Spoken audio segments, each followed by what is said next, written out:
ओ झूमरे नाचो रे गाओ रे साथी शोर मचाओ रे बैतलहम में जन्मा यीशु सबको बताओ रे। तुम भाई भाई अगर मैं तुम इसको कॉपीराइट चर्च में गा दिलवाओगे रहा मेरे हूँ, को। सी ऑनेस्टली स्पीकिंग, अगर मैं सिर्फ इसको चर्च में गा रहा हूँ या लोगों के घर जाके गा रहा हूँ, दैट इज गुड, अच्छा कर सकते हो। बट मैं इसे सोशल मीडिया पे बार बार रोटेट करता जा रहा हूँ, हर साल इसको नए नए तरीके से बना के डाले जा रहा हूँ, नए नए दैट्स अ तरीके। पब्लिसिटी तो फॉर स्टंट। दैट इज,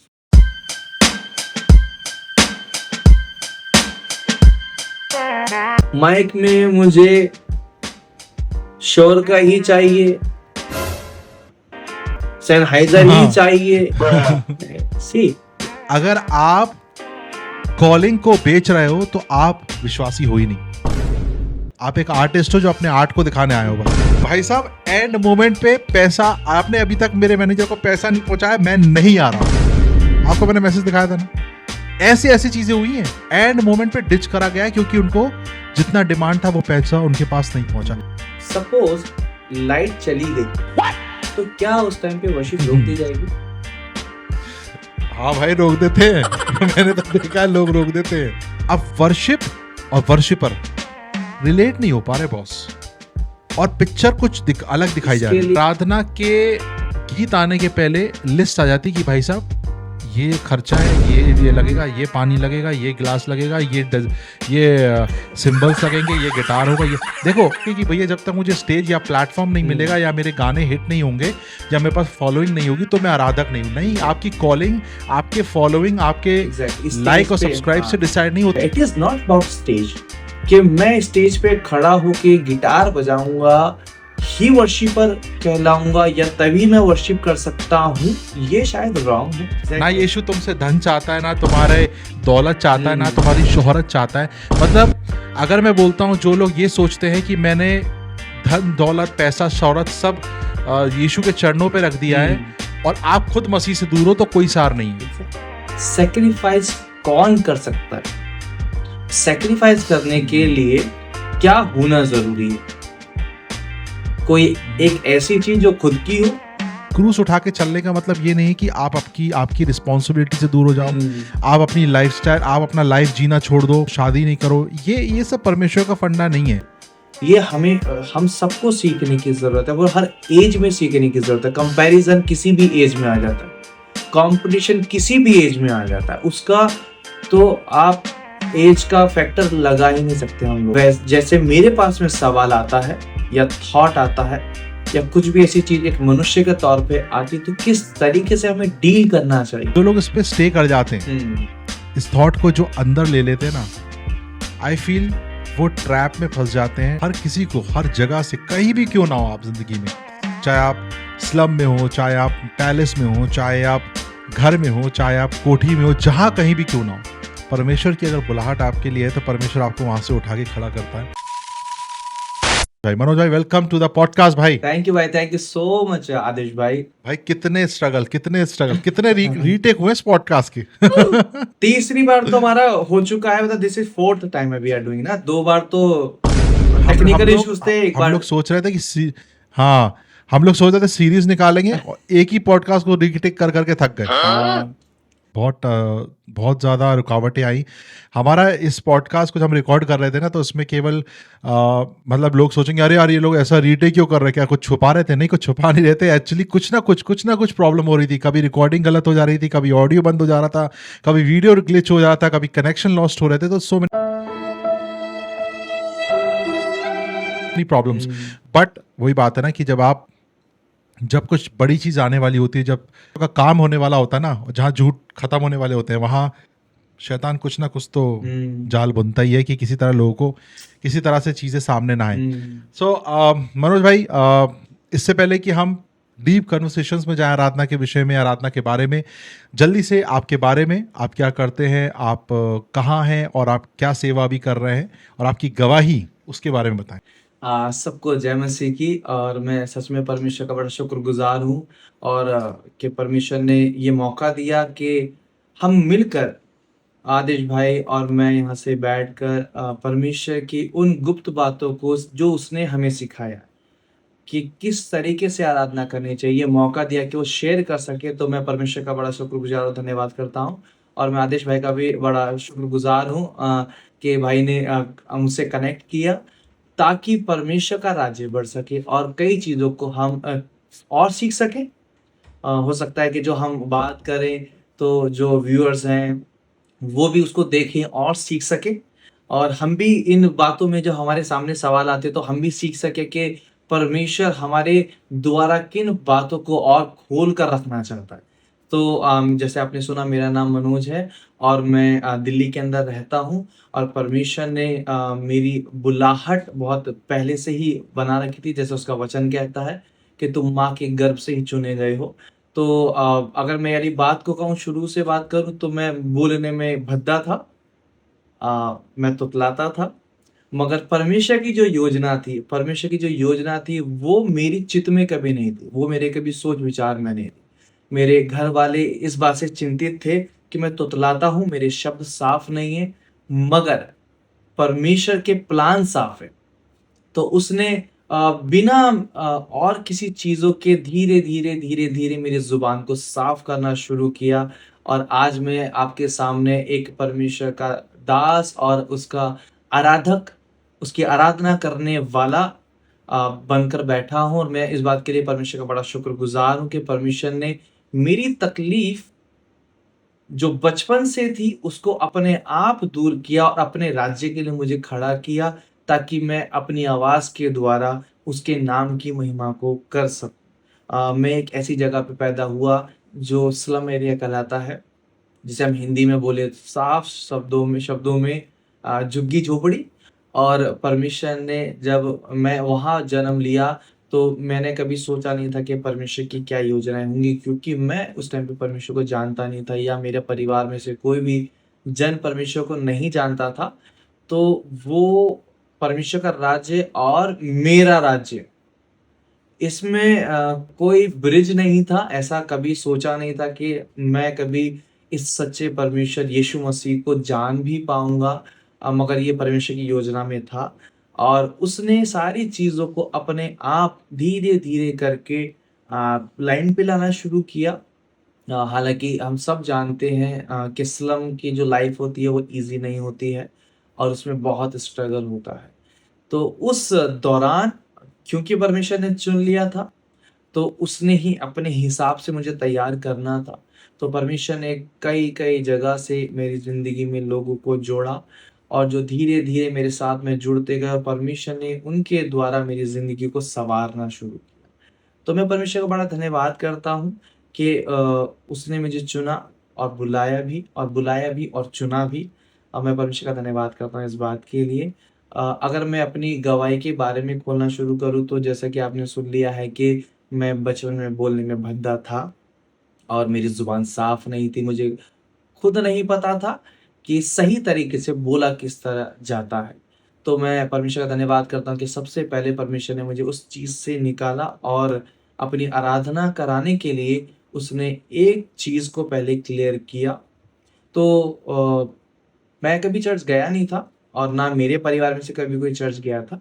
मगर सडनली मेरे जो बड़े भाई हैं, वो ऐसे लोगों से जुड़ गए जो चर्च जाते थे, क्योंकि वो यंग थे, तो शायद वो जोश-जोश में चले गए, और ऐसे ही चले गए वाली बात। मगर परमेश्वर ने सच में बुलाहट के अनुसार हमें पकड़ा, और जब भाई जाना शुरू हुए, तो भाई के द्वारा मुझे पता चला कि मेरे पास्टर ने एक सपना देखा है, या स्वप्न देखा है, या कहूँ तो एक दर्शन देखा है, और उस दर्शन के अंदर उन्होंने मुझको पाया, और मैं उसके अंदर परमेश्वर की सेवा ड्रम बजाते हुए कर रहा था।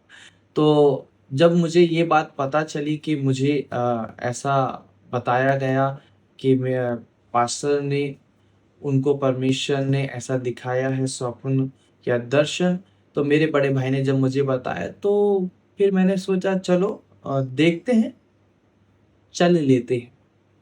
सो वहाँ मेरा लिंक कभी परमेश्वर के साथ था नहीं, क्योंकि पास्टर बड़े हैं तो हमें आदर करना सिखाया जाता है। तो मैंने उनकी इस बात को रख कर कि चलो हम लोग चल लेते हैं, या मैं भी साथ में चल लेता हूँ। हालाँकि उस टाइम पे मैं बहुत छोटा था, मैं भी शायद 8 या 10 साल का मैं उस टाइम पे होऊँगा, जब मेरे को ये वाली बात का पता चला। तो मैं यूँ ही चल पड़ा, मगर क्योंकि हर एक बात परमेश्वर के प्लान में थी, तो जब मैं धीरे-धीरे जाना शुरू हुआ, उससे पहले क्योंकि हम बचपन में बहुत सारी डिज़ायर्स रखते हैं, तो मेरी डिज़ायर थी कि मैं क्रिकेटर बनूँ और उस टाइम पर मैं क्रिकेट खेलना बहुत पसंद करता था।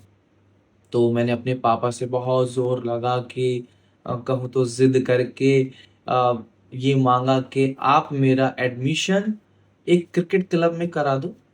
तो उस दौरान मैं क्रिकेट क्लब में भी जाता था, क्रिकेट खेलने के लिए भी जाता था और मेरे लिए अपॉर्च्युनिटीज़ ज़्यादा थी, क्योंकि जो रिक्वायरमेंट होती है उसके हिसाब से ही उस टाइम पे मैं था। तो जब ये दर्शन परमेश्वर का जो पास्टर के द्वारा मुझ तक पहुँचाया गया और मेरे सामने एक और चीज़ थी, जो था मेरा खुद का दर्शन। तो उस बीच में कुछ तो डिसाइड करना पड़ेगा।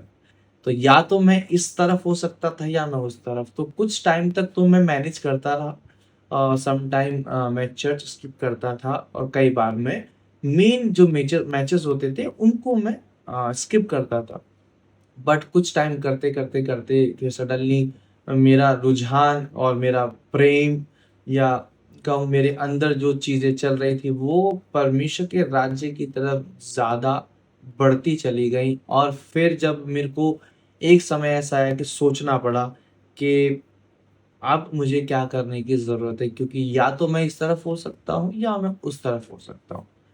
तो फिर जब मैंने इस बात का डिसीजन लिया कि अब मैं शायद क्रिकेट नहीं खेलूँगा और क्रिकेट को छोड़ दूँगा, हालाँकि उसमें बहुत ज़्यादा लगाव था और उसमें मेरा प्यार भी बहुत था, क्योंकि बचपन से डिज़ायर थी कि हाँ, क्रिकेटर बनना है और ऑल ऑफ अ सडन आपको ऐसा कुछ डिसीजन लेना पड़े तो थोड़ा मुश्किल होता है। बट वो जो परमेश्वर की योजनाएँ थी, उसके अनुसार परमेश्वर ने शायद मेरे मन में काम किया और मैंने क्लब छोड़कर परमेश्वर के राज्य में जाना पसंद किए। तो हालाँकि ये एक बहुत बड़ा डिसीज़न था और ये डिसीज़न लेना आसान नहीं था। मुझे पता था कि मैं कुछ समय बिता चुका हूँ उसके अंदर और पापा का पैसा भी लग चुका है जो हर मंथली दिया जाता है। तो शायद पापा हर्ट भी हो सकते हैं और मेरे घरवाले भी हर्ट हो सकते हैं। शायद उन्होंने उम्मीद भी लगाई होगी कि ऐसे खेलता रहूँगा, सीखता रहूँगा तो शायद मैं कभी इंडिया के लिए भी खेल लूँगा और इंटरनेशनल खेल लूँगा तो अर्निंग अच्छी हो जाएगी, क्योंकि हम जानते हैं कि स्लम में उतना पैसा होता नहीं। तो एक उम्मीद शायद उनके अंदर रही होगी। तो जब ये सामने डिसीज़न था और मुझे लेना था, तो मैंने उस टाइम पर परमेश्वर को और परमेश्वर के राज्य में जाना पसंद किया और उसके बाद में धीरे-धीरे मेरी ज़िंदगी अलग तरीके से चलना शुरू हो गई। मैं आपकी जब गवाही सुन रहा था तो मैं लिखता जा रहा था, कुछ कुछ चीज़ें मेरे दिमाग में आ रही थी। जैसे आपने बताया कि आप एक स्लम एरिया में पैदा हुए, है ना? और आप एक ऐसी जगह पैदा हुए वहाँ की ज़िंदगी अलग होती है, बिल्कुल डिफरेंट होता है। लेकिन परमेश्वर पक्षपात नहीं करता और परमेश्वर हर किसी को हर जगह से कहीं भी क्यों ना हो आप ज़िंदगी में, चाहे आप स्लम में हो, चाहे आप पैलेस में हो, चाहे आप घर में हो, चाहे आप कोठी में हो, जहाँ कहीं भी क्यों ना हो, परमेश्वर की अगर बुलाहट आपके लिए है तो परमेश्वर आपको वहाँ से उठा के खड़ा करता है। आपको उसने नीचे नहीं परंतु ऊंचे स्थानों में रखता है। और मैं खुद इस चीज़ के लिए गवाही हूँ कि मैंने आपका लाइफ देखा है। आप आज एक बहुत अच्छी जगह जॉब करते हैं और आप प्रभु की सेवा कर रहे हैं, कहाँ से प्रभु आपको निकाल कर लाया है, तो ये अपने आप में एक गवाही है। तो आपने जैसा बताया कि आपका ड्रीम था क्रिकेटर बनना, लेकिन आपको कॉलिंग आई और आपने कॉलिंग को चुना। ऑनेस्टली मैं बताऊं कि मैंने अक्सर ये चीज़ नोटिस करी है कि जब हम ये चीज़ करते हैं कि नहीं यार मुझे ये चीज़ नहीं करना है, मुझे परमेश्वर के पीछे जाना है, लेकिन एक एज या एक समय के बाद हम जब आते हैं और हम सोचते हैं ना, पलट के देखते हैं, तो हमें ऐसा लगता है कि यार क्या मैंने सही डिसीजन लिया? क्योंकि हम हैं तो इंसान ही ना, मतलब फीलिंग्स, इमोशंस और testing of faith her level में होता है। आपके दिमाग में आज कभी ये थॉट आता है कि यार अगर मैं इतना अच्छा क्रिकेटर हूँ, मैं आज खेल रहा होता, शायद मैं रणजी या मैं टीम में खेल रहा होता या मेरा लेवल अलग होता, पर आज मैं यहाँ हूँ। क्यों? इसका रीज़न है क्योंकि ना बहुत सारे लोग कई बार एक लाइफ में अपनी एक जर्नी में आने के बाद ना ये कंपैरिजन करते हैं, है ना? और ये होता है, ये अंदर से बाय डिफ़ॉल्ट आता है, चाहे लोग इसको आके दिखाए नहीं, लेकिन सबके दिमाग में थॉट एक ना एक बार तो आता है कि यार मैं संसार में होता तो शायद मैं कुछ और होता, शायद मैं टैलेंटेड होता, ये करता। लेकिन आपके दिमाग में ये सब चीजें, क्योंकि शैतान ये सारी चीजों से परीक्षाएं करता है ना, वो परीक्षाएं करता है हर लेवल में। तो आपके दिमाग में कभी ये सारी चीज आई? जैसा आपने कहा कि हर किसी के दिमाग में आता है, तो उस दौरान क्योंकि मेरी आदत है, अगर कोई सवाल मेरे सामने आए या कोई सिचुएशन मेरे सामने आए, तो मेरी आदत रहती है कि मैं परमेश्वर के पास में भागूं और उससे जानने की कोशिश करूं कि ये सवाल मेरे पास में आए, तो ये अगर थॉट मेरे दिमाग में आता है तो इससे कैसे कॉप अप किया जाए, कैसे इससे डील किया जाए। तो जब ये सवाल की आप बात करते हैं, तो मुझे परमेश्वर ने एक शब्द दिया या एक बात कही, और वो बात हमेशा मेरे ज़हन में रही उस टाइम भी, कि ये मैं सोचता हूँ कि अगर मैं बन गया होता तो, श्योरिटी नहीं थी। मैं नहीं कह सकता इस बात को, या कोई भी नहीं कह सकता कि मैं 100% बन ही जाता। शायद मैं उसमें अपना समय व्यर्थ कर देता, और मैं जो आज हूँ, मैं शायद वो ही नहीं हो पाता।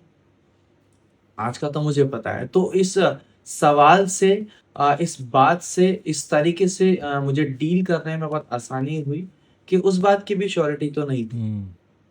तो जब मैं इस रास्ते पे चला, और ये आपने कहा ना कि सवाल आते होंगे, ये शैतान चाहता है कि आपको भरमाए और आपको सवालों में फंसाकर या वचन में ही फंसाने की कोशिश करके आपको घुमाना शुरू कर दे। बट परमेश्वर का वचन, और मुझे लगता है या फिर कई बार शैतान पर्पसफुली आपको एक दूसरे व्यक्ति से, सेम फील्ड के दूसरे व्यक्ति को दिखा के बोलता है, देख जो लाइफ तू जी सकता था शायद ये वो जी रहा है।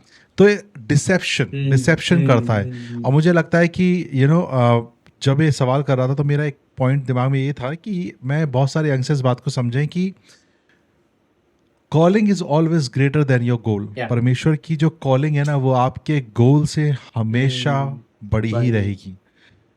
तो शैतान जो आता है हमें दिखाता है या हमें कंपैरिजन करवाता है, देख आज तू कहाँ पे है, वो कहाँ पे है, जो लाइफ तुझे जीना थी आज वो जी रहा है। That's why I ask this question कि ये बहुत फ्रीक्वेंटली कहीं ना कहीं लोगों के दिल में, और जो लोग इस पे स्टे कर जाते हैं, इस थॉट को जो अंदर ले लेते हैं ना, आई फील वो ट्रैप में फंस जाते हैं डिसेप्शन के, और फिर वो गिल्ट, कंडैमिनेशन, कंपैरिजन, कंपटीशन, फ्रस्ट्रेशन में बदल जाता है। मेरे हिसाब से इन चीजों से डील करने का एक ही बेस्ट तरीका है। यीशु मसीह के सामने जब परीक्षा आई, तो उन्होंने भी सेम, मतलब जिस तरीके को मैं बताना मांग रहा हूँ, उन्होंने भी सेम, उन्होंने वचन से बात की। और वचन कौन है? वो किसके मुंह से निकला, वो किसके द्वारा निकला? वो परमेश्वर। तो जब यीशु मसीह ने एक उदाहरण दे दिया कि जब तुम शरीर में होते हो, जैसे मैं हूं, जैसे मेरे पास में सवाल आता है या थॉट आता है या कुछ भी ऐसी चीज एक मनुष्य के तौर पे आती, तो किस तरीके से हमें डील करना चाहिए, ये हम सबको सीखने की जरूरत है। वो हर एज में सीखने की जरूरत है। कंपैरिजन किसी भी एज में आ जाता है, कंपटीशन किसी भी एज में आ जाता है। उसका तो आप एज का फैक्टर लगा ही नहीं सकते हम लोग कहीं भी। बट क्योंकि आजकल यूथ थोड़ा सा कंपटीशन वाले उसमें जोश में रहता है, इसलिए उनको ट्रैप में फंसाने की कोशिश की जाती है कि तुम यहाँ होते तो ऐसा होता, तुम वहां होते तो वैसा होता। मगर परमेश्वर का वचन कहता है कि वो किसी का कर्जदार नहीं। अगर मैंने अपनी जिंदगी में ये चुना कि मैं परमेश्वर के राज्य में जाऊंगा, तो आज के समय में जो एक इंसान की जरूरतें होती हैं, वो सारी जरूरतें परमेश्वर मेरी रोज पूरी कराता है।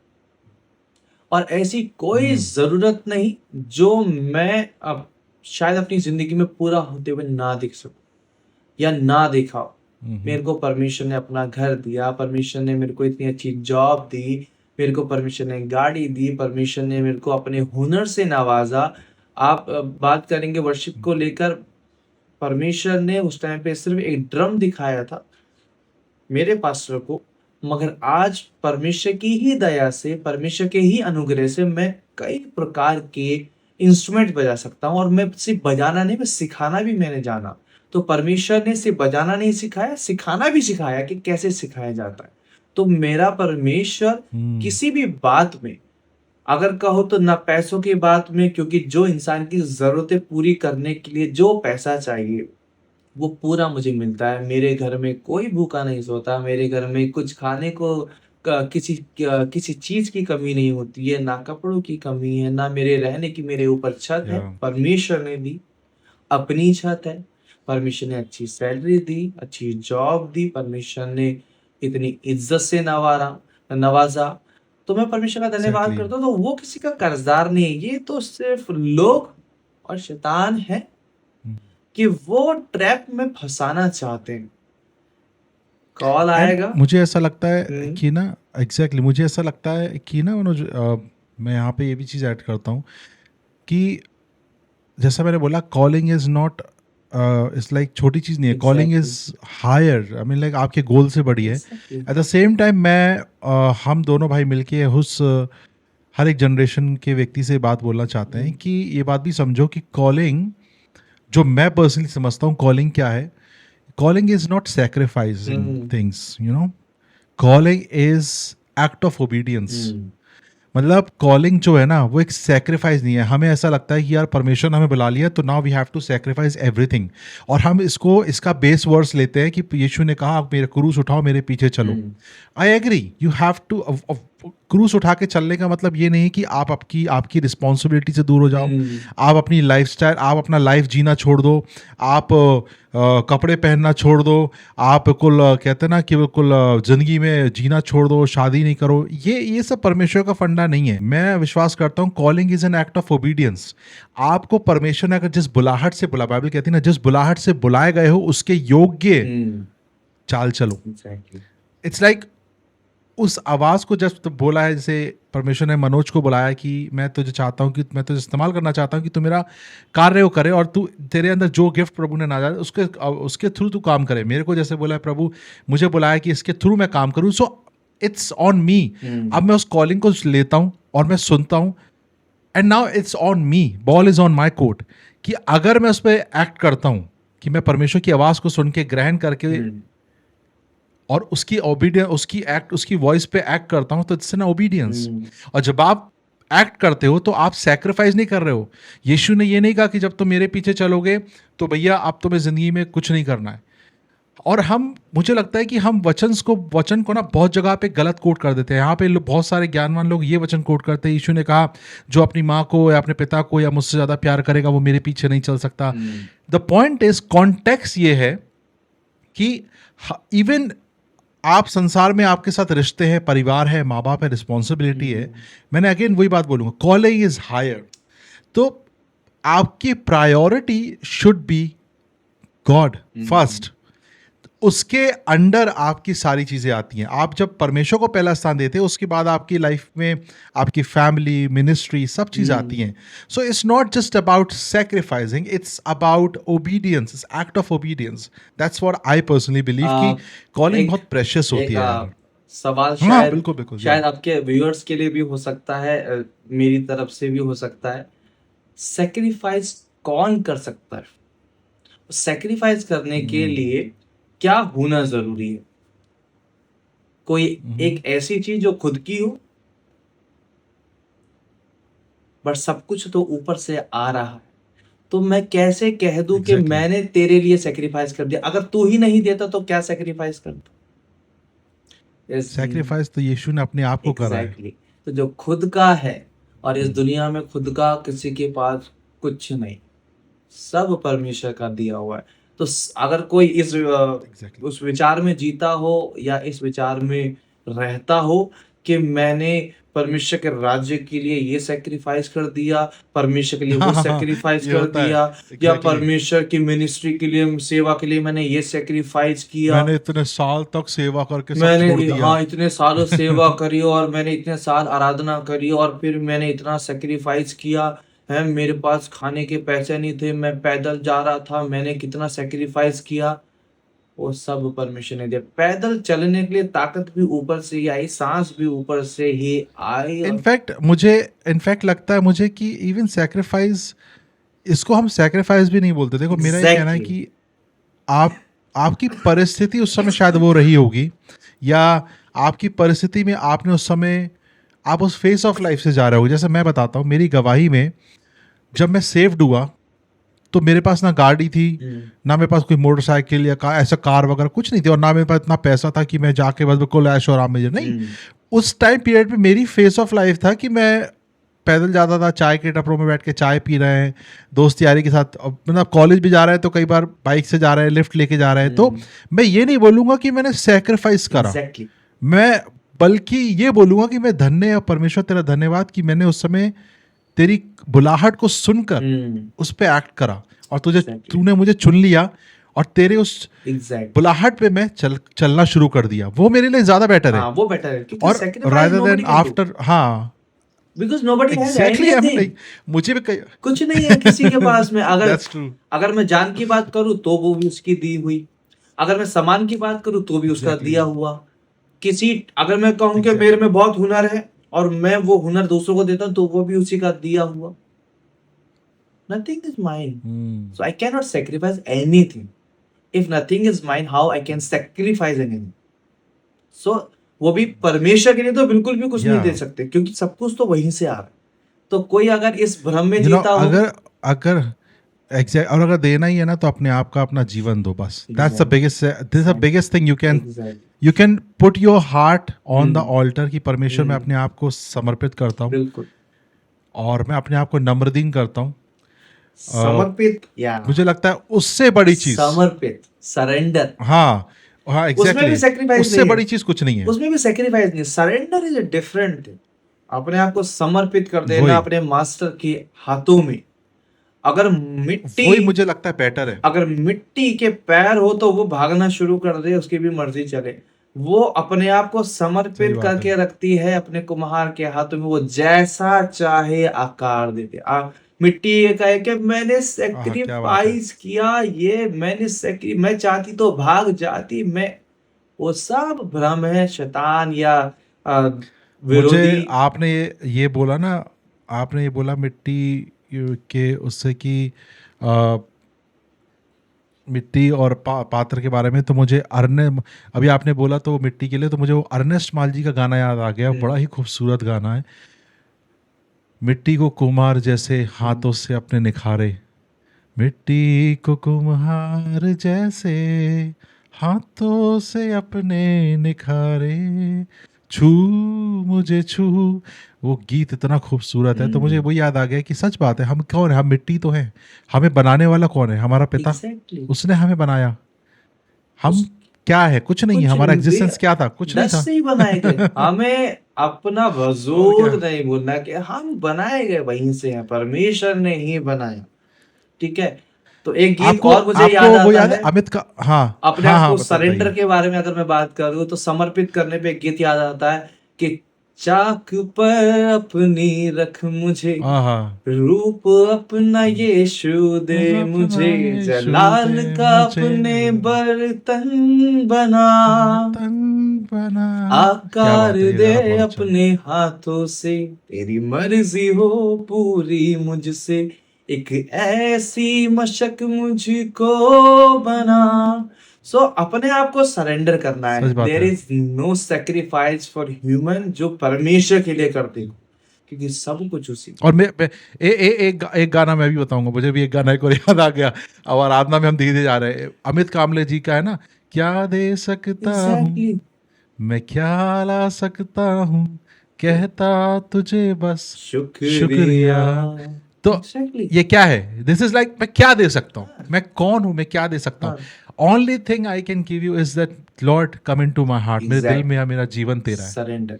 और वही यीशु चाहता है। ना यीशु तुमसे धन चाहता है, ना तुम्हारे दौलत चाहता है, ना तुम्हारी शोहरत चाहता है। मतलब अगर मैं बोलता हूँ, जो लोग ये सोचते हैं कि मैंने धन दौलत पैसा शोहरत सब यीशु के चरणों पे रख दिया है और आप खुद मसीह से दूर हो, तो कोई सार नहीं है। यीशु को ना तुम्हारी दौलत शोहरत चीजें नहीं चाहिए। यीशु को तुम्हारा जीवन तुमसे प्यार उसे है, चाहिए तुम्हारे से प्यार है। उसे चाहिए होता तो देता ही नहीं।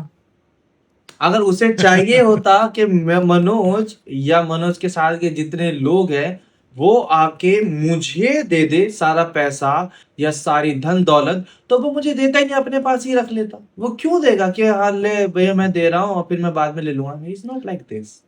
We can't do anything. और मसीहत जो है, मुझे ऐसा लगता है कि मसीहत इज नॉट अबाउट, तो मैं मसीहत की बात कर रहा हूँ या क्रिश्चियंस की बात नहीं कर रहा हूँ। मसीहत जो है, जो रियल फॉलोअर ऑफ जीसस हैं, they are least bothered about materialistic blessing, they are more bothered about, they are more concern, they are more keen to listen the voice of the lord. उनका ध्यान ज्यादा है कि मैं आज यीशु के साथ चल रहा हूँ कि नहीं, यीशु मेरे साथ है कि नहीं, मेरे जीवन में आज यीशु मुझे घेरे हुए है। वो ये नहीं देखते कि मेरे पास कितने अकाउंट में जीरोज हैं, कितने मेरे पास कारें हैं, कितने मेरे पास घर है। उनकी प्रायोरिटी, उनको ना वो मटेरियल ब्लेसिंग के पीछे नहीं भागते।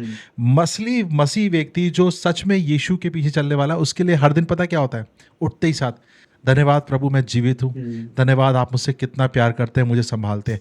वो इस चीज के पीछे भागता है। वो ये नहीं सोचता कि मेरा टैलेंट, मेरा गिफ्ट, मेरा पैसा, मेरी दौलत, मेरी शोहरत और वो सब देने से, मैं इसको ऐसे बोलता हूँ, जो ये सोचता है कि मैं ये सब देता हूँ, दौलत, शोहरत, पैसा, ये सब दे देता हूँ परमेश्वर के राज्य में, और खुद अपने आप को परमेश्वर से दूर रखते हो, तो बेसिकली आप दान पुण्य कर रहे हो।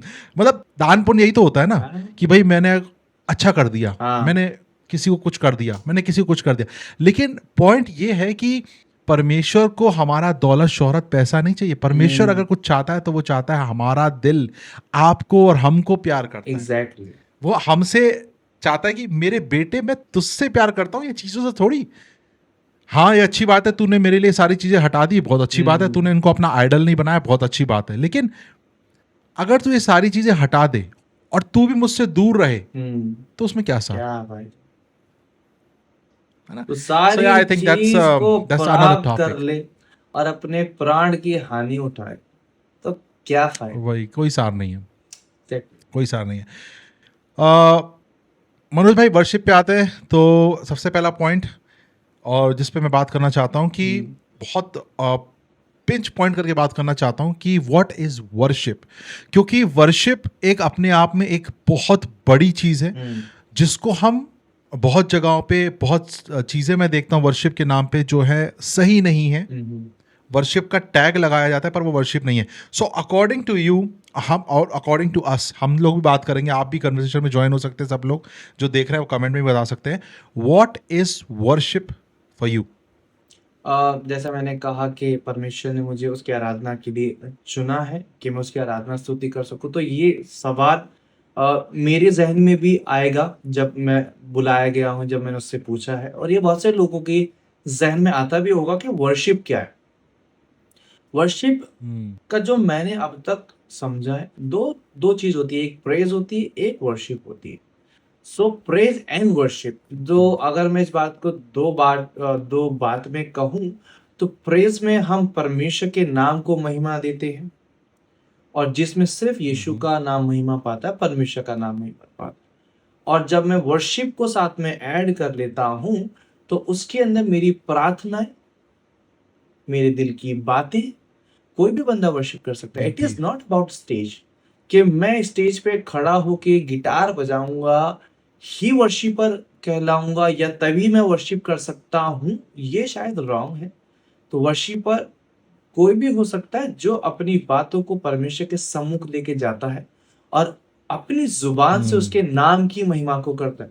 मैं आज स्टेज पे हूं तो मैं वर्शिपर अपने आप को कहलाता हूं।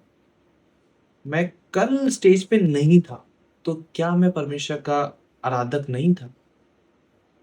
या मैं कल जब मेरी उम्र ज्यादा हो जाएगी और मेरे अंदर कैपेसिटी या कैपेबिलिटी या मेरे अंदर इतनी सामर्थ्य या ताकत नहीं होगी कि मैं स्टेज पे खड़ा हो सकूं, तो क्या मैं तब वर्शिपर नहीं कहलाऊंगा? ये एक कॉलिंग जो है वर्शिपर की, ये एक ड्यूरेशन में। एक बार वो वाली लाइन रिपीट करो मनोज जी, बहुत पावरफुल है। मैं चाहता हूँ ऑडियंस फिर से सुने कि जब मैं स्टेज पे नहीं हूँ तो मैं क्या हूँ, और स्टेज पे हूँ तो क्या हूँ। वो एक बार लाइन रिपीट करो, वो मतलब बहुत पावरफुल है और बहुत डीप है, उसको समझना है। हाँ, तो मैं कहता हूं कि मैं वर्शिपर हूं, परमेश्वर ने मुझे उसकी आराधना करने के लिए बुलाया।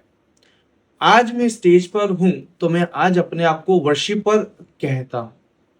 जब मैं कल नहीं था तो क्या मैं वर्शिपर नहीं था? क्या मैं परमेश्वर की आराधना स्तुति नहीं किया करता? बहुत सोचने वाली बात है, मतलब जो समझदार होगा ना, जो समझ रहा होगा, ये बहुत डीप मीनिंग वाली बात कही है आपने। या मैं कल जब मेरे में ताकत नहीं होगी स्टेज पे खड़े होने की, तब मेरी वर्शिप या जो वर्शिपर वाली बात है वो खत्म हो जाएगी, या मेरे साथ में परमेश्वर का कॉन्ट्रैक्ट है कि देख तो अभी इतनी उम्र का है, मैं सिखाऊंगा तुझे, इतने टाइम ड्यूरेशन के लिए स्टेज दूंगा, तब तक तू वर्शिपर कहलाएगा, उसके बाद में भैया कॉन्ट्रैक्ट खत्म, तो तू नॉर्मल बंदा। It is not like this for me. Stage वाला बंदा, मतलब हमारी कॉलिंग हमारे स्टेज पे खड़े होने से डिसाइड नहीं है। एग्जैक्टली। मैं अगर वाह यार, क्या बात है, मतलब सोचने वाली बात है बॉस, बहुत ही अगर डीप मीनिंग सपोज है ये सबके लिए बहुत जनरल है, अगर कोई भी बंदा अपने घर के एक कमरे में उसके एक कोने में बैठकर परमेश्वर के नाम को महिमा देता है, तो क्या वो वर्शिप नहीं कर, क्या वो परमेश्वर की स्तुति नहीं कर, क्या वो नहीं कहेगा, क्या परमेश्वर नहीं कहेगा कि ये मेरा आराधक है, ये मेरी आराधना करता है? It is not about stage, it is not about playing instruments, it is not about चमक धमक, it is about your heart, कि आप कितना परमेश्वर को महिमा देते हैं, आप कितना अपने दिल को खोलकर उससे बातें करते, आप कितना उससे अपना रिश्ता और घनिष्ठ करते चले। That is what worship is like for me.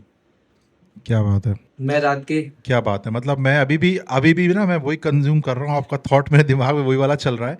तो मैं यहाँ पे बताना चाहता हूँ कि आपने जो बात बताई, मैं इसको एक लाइन में बोलता हूँ कि बेसिकली आपकी बुलाहट आराधक के रूप में अगर आप है, तो आप आराधक तब नहीं कहलाए जाओगे जब आप स्टेज पे हो। Exactly. आप आराधक ऑलरेडी चुन लिए गए हो, बुला दिए गए हो, परमेश्वर ने आपको ऑलरेडी बुला दिया है। तो आपने जो बात बोली ना, जैसे कि मैंने बोला कि कोई समझदार होगा वो समझ गया होगा कि अपने आप को स्टेज पे आने के बाद वर्शिपर कॉल्ड करना इज नॉट जस्ट कि आपको एक ब्लू टिक मिल गया, टैग मिल गया, हाँ, कि भैया मैं अब स्टेज पे आ गया हूँ, हाँ. मेरे पास फॉलोइंग हो गई है, मेरे पास फॉलो हो रहा है, तो मैं वर्शिप हूँ। नहीं, वर्शिप इज समथिंग जो आप ऑफ द स्टेज हो, जो आप अपने कमरे में हो। और मुझे याद आ रहा है भाई यहाँ पे दाऊद के विषय में, दाऊद स्टेज पर छोड़ी था, हाँ. लेकिन वो प्रभु के साथ प्रभु की आराधना वो करता तो था, जमीन पे फील्ड था, में बैठ के करता वो तो था, जमीन पे लेटा हुआ जमीन पे था। Exactly, that was not stage. तो वाह, मतलब सोचने वाली बात है कि आज हम आराधना को, जिसको हम बोलते हैं कि जब कोई बंदा स्टेज पे जाता है हम उसको बोलते हैं कि आराधक है, एग्जैक्टली, लेकिन एक्चुअल में आराधक, जो आराधना में आराधक बुलाए गए हैं, वो अपने आप को इस तरीके से ना आके कि भैया जब तक मुझे स्टेज या प्लेटफॉर्म नहीं मिलेगा, या मेरे गाने हिट नहीं होंगे, या मेरे पास फॉलोइंग नहीं होगी, तो मैं आराधक नहीं हूँ। नहीं, आपकी कॉलिंग, आपके फॉलोइंग, आपके लाइक और सब्सक्राइब से डिसाइड नहीं होती। आपकी कॉलिंग आपके माँ के गर्भ में ही डिसाइड हो गई थी। बाइबल कहती ना कि जब तू माँ के गर्भ में था तभी मैंने तुझे चुन लिया, तभी तुझे नाम लेके बुलाया। तो सोच को देखो कि हम तो आज इतने सालों बाद ये चीज समझ रहे हैं कि प्रभु हमें आराधक की तरह बुलाया, लेकिन जब हम माँ के गर्भ में थे, संसार में भी नहीं आए थे, उसने हमें चुन लिया था। वाह। और वो हर एक बंदे से चाहता है, वो हर एक बंदे से चाहता है कि उसकी आराधना करे। और कौन ना करे? जो परमेश्वर के आशीषों को भूल जाए वो शायद ना करता होगा। क्योंकि हम किसी का धन्यवाद चाहे गीतों के द्वारा, उसमें सुर ऐड करके, म्यूजिक ऐड करके, लाइट्स ऐड करके, स्टेज ऐड करके देते हैं, दैट इज डिफरेंट। अगर परमेश्वर मेरी जिंदगी में रोज काम करता है, मुझे अगर सडनली याद आ जाए कि परमेश्वर, मैं बाइक चला रहा था और बाइक चलाते चलाते मेरा एक्सीडेंट होते होते बच गया, और वो एक्सीडेंट होता तो मैं मर जाता, मगर मैं बच गया, इसलिए तेरा धन्यवाद करता हूँ कि तूने मुझे बचाया। That is worship, that is praise. और वो रात के 1 बजे हो जाए, 2 बजे हो जाए, मैं अपने बिस्तर में कंबल ओढ़ के बोल रहा हूँ, तो does not mean that I am not worshipping him. Exactly, I mean मैं अगर इसको अपने मैं बताऊं कि what is worship for me, it's like what I believe is, एक लाइन में, कि worship is, it's expressing your love, expressing and honouring your father, और प्रभु के सामने नम्र हो जाना, प्रभु के चरणों पे आके सिर्फ चुपचाप, यू नो, ऐसा मैं ऐसा करता हूँ यूजली। सो पीपल कैन जज मी फॉर दिस, बट जब मैं आराधना करता हूँ, आई रिमेन साइलेंट। मैं मुंह बंद रख के चुपचाप अपने मन में और अपने अंदर आत्मा में बस गीतों को गाता हूँ। कई बार मुंह खोल के भी गीतों को गाता हूँ, लेकिन मेरा कहने का मतलब यह है, it's like connecting, it's like honoring God, it's like Hmm. expressing your love, Exactly. your gratitude, your आप कितना धन्यवादित हो सकते हो अपने पापा के लिए, Exactly. कितना उनके चरणों के पास आ सकते हो, कितना बता सकते हो. Just not about all the time कि मैं क्या गा रहा हूँ, क्या बजा रहा हूँ, मेरी वॉइस कैसी है, मेरे नोट सही हैं, मेरे गिटार पास इंस्ट्रूमेंट क्या है. Exactly. It's just surrendering, it's just Exactly. Exactly, it's just like इस सरेंडरिंग. इस खत्म. बात से मेरे को एक गीत याद आता है, अगर आप कहे तो मैं विद गिटार उसको बजाना हाँ चाहूंगा. हाँ हाँ, बिल्कुल वन बिल्कुल ऑफ बिल्कुल माय फेवरेट, बिल्कुल. वन ऑफ माय फेवरेट, बहुत पुराना गीत है. तो लेट्स गो. मैं इस गीत के साथ दोस्तों, आज पहली बार इस पॉडकास्ट में, पहले पॉडकास्ट, मेरा ये पहला पॉडकास्ट है जिसमें आपको लाइव बेहतरीन आराधना का गीत सुनने को मिल रहा है. So let's go. सो मैं इस गीत के साथ में, और ये गीत एक्चुअल में मुझे नहीं मिला था, ये मेरा एक छोटा भाई है जो परमेश्वर ने जिससे मिलाया, उसका वन ऑफ फेवरेट है, तो उसको बहुत पसंद है ये गीत. और जब उसने ये गीत को गाना शुरू किया मेरे सामने, तो मैंने अपनी जिंदगी को इससे रिलेट किया. जैसे आपने कहा, समर्पित और धन्यवादित मन. ये गीत के साथ में मैं उसके लिए सच में अपने आप को खोल देना चाहता हूँ. चाहे मेरे आंसू निकले, चाहे मैं स्माइल करूं, और मैं इस गीत को एक अलग तरीके के म्यूजिक से और ज्यादा लोगों तक पहुंचाना चाहता हूँ. लोग सुनो ये गीत असल में क्या कहता है. ये गीत इस प्रकार से है कि नासरी के सिवा मैं तो कुछ भी नहीं. नासरी के सिवा मैं तो कुछ भी नहीं. नासरी के सिवा मैं तो कुछ भी नहीं. होके तुझसे जुदा, होके तुझसे जुदा मैं तो कुछ भी नहीं. नासरी के सिवा मैं तो कुछ भी नहीं. नासरी के सिवा मैं तो कुछ भी नहीं.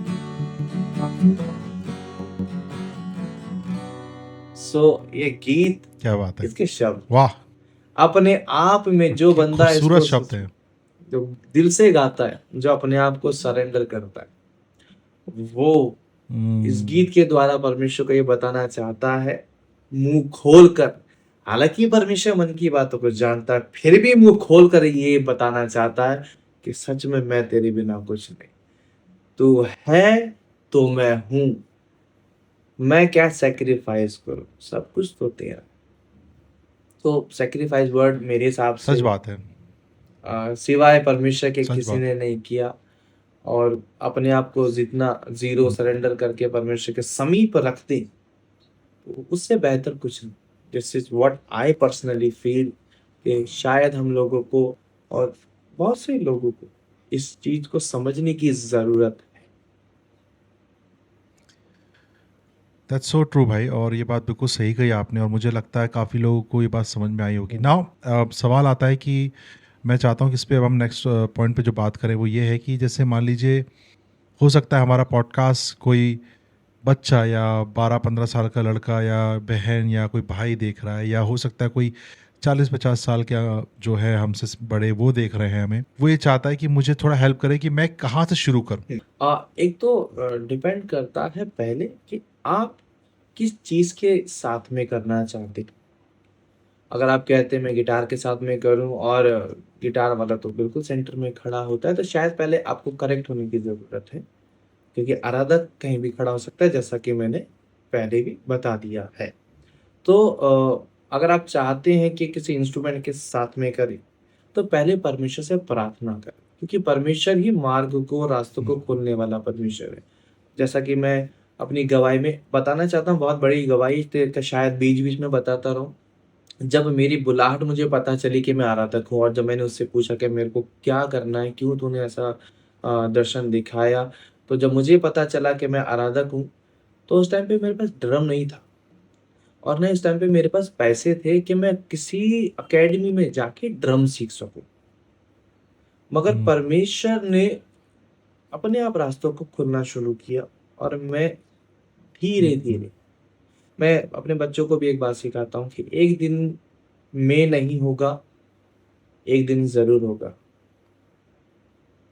जो बुलाहट की आप बात करें या किसी भी चीज़ को शुरू करते हैं तो एक दिन में नहीं होगा, परमेश्वर चाहे तो हो जाएगा बट वैसे एक दिन में नहीं होता है तो ये याद रखें कि एक दिन ज़रूर होगा। परमेश्वर के पास जाएँ, उससे बोलें कि परमेश्वर तू मेरे रास्तों को खोल और उसको सच में हम्म, अपने आप को समर्पित करें कि आपको अपना उद्देश्य पता होना चाहिए आराधना का। ऐसा तो नहीं कि अ, दिमाग में स्टेज चल रहा हो या हो सकता है कि आप सोचे कि मैं स्टेज पे जाऊँगा और स्टेज से उतरने के बाद में मेरे पास में ये आएगा, मेरे पास में वो आएगा, मेरे पास में ये होगा या मेरे हम्म, पास में पैसा हो जाएगा, मेरे को लोग जानने लगेंगे। ये अपने आप हम्म, में बहुत साफ-सुथरा रखें, क्लियर रखें कि आप सच में परमेश्वर की एग्जैक्टली। आराधना स्तुति करना चाहते हैं। तो वो मैं आपको सच बताऊँ, अगर स्टेप बाय स्टेप जाने की कोशिश करें कि क्या करना चाहिए, सबसे पहले प्रार्थना करें, वचन में मजबूत हों, उसके लिए गीतों को गाना शुरू करें, अपना धन्यवाद बंद ना करें, निरंतर धन्यवाद करें, उसमें बढ़ते चले जाएँ और अगर आप टेक्निकली चीज़ों में जाएँ तो हम्म, हाँ, आपको सीखना है, आप सुर अच्छे करें, आप इंस्ट्रूमेंट्स में बढ़ें। अच्छी बात है कि आप उन उस वादकों के साथ में, उस वाद्य के साथ में परमेश्वर की आराधना स्तुति करना चाहते दैट इज़ गुड। परमेश्वर इस बात से खफ़ा होके नहीं बैठेगा, जहाँ तक मैं जानता हूँ। अगर मैं कहूँ हम्म, कि परमेश्वर मैं गिटार के साथ में तेरी आराधना स्तुति करना चाहता हूँ, तो परमेश्वर नाराज़ नहीं होगा, नहीं, नहीं, तू क्यों करेगा आराधना? तू सिर्फ़ आवाज़ के साथ में कर। वो ऐसा नहीं करने वाला।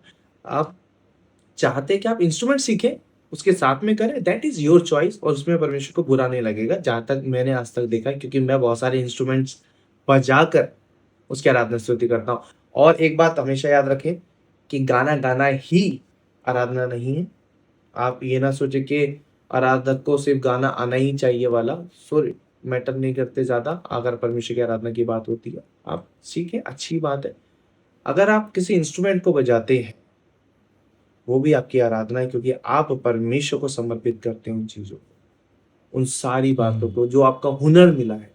तो आप बजा के परमेश्वर के राज्य में इस्तेमाल होते हैं, वो भी आप आराधना का एक भाग है। तो बहुत सारी लेयर्स हो सकती है आपकी नज़रों के सामने, छोटा बच्चा सुनता है या बड़ा सुनता है या एकदम से एक उम्र के बाद में मन कर जाए कि मुझे आराधना करना चाहिए, तो फ़िक्र ना करें, दुआ में बढ़ें, एग्जैक्टली। वचन में बढ़ें और परमेश्वर सच्चे आराधकों को ढूँढता है। तो अगर इस पॉडकास्ट के द्वारा आपको ये समझ में आता है आराधना की कैसे जाती है, तो आप तैयार रहें कि परमेश्वर की निगाहें आप पर आने वाली हैं और परमेश्वर कहने वाला है कि तू वो आराधक है जिसे मैं हूँ। तो ले और हाँ, हाँ, और मुझे लगता है कि जैसे आपने वचन जो कोट करा है ये बहुत सही वचन है। अगर आप देखें तो वचन कहता है कि परमेश्वर सच्चे आराधकों को ढूंढ रहा है जो एग्ज़ैक्ट आत्मा से हुँ, आराधना और करें। सच्चाई एक से। वर्ड है आत्मा और सच्चाई। हुँ, अगर हम देखें तो आत्मा क्या है? पवित्र आत्मा। हुँ, पवित्र आत्मा क्या है? सत्य का आत्मा, हुँ, सच्चाई, उसमें झूठ नहीं है। एग्ज़ैक्ट तो इस वर्ड्स का जो मतलब है वो ये है कि जब आप आराधना करें, जो मुझे लगता है और जो हम बात कर रहे हैं वो कीवर्ड्स ये है कि सबसे पहला स्टेप सरेंडर योरसेल्फ एग्ज़ैक्ट और यीशु से बोले और पवित्र आत्मा से बोले कि पवित्र आत्मा तू मुझको सिखा, हुँ, मुझको बता, और वो आपको नए नए गीतों से, नए हुँ, नए शब्दों से आपको ऐसे ऐसे गीत देगा जो प्रभु को महिमा देंगे। हुँ, और पवित्र आत्मा आपके मन में, आपकी आत्मा में उन शब्दों को डालेगा। एग्ज़ैक्ट तो पवित्र आत्मा जो है सत्य का आत्मा है,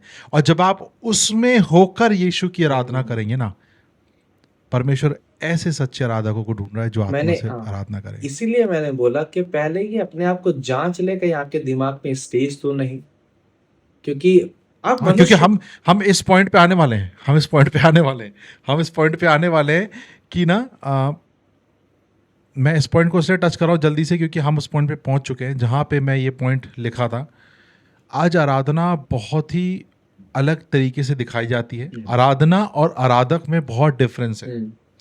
आज आराधना जो हम बात कर रहे हैं जो आत्मा से करी जाती है, आराधक आज जो है आराधना करते थे, आज के समय पे आराधक क्या हो गए हैं।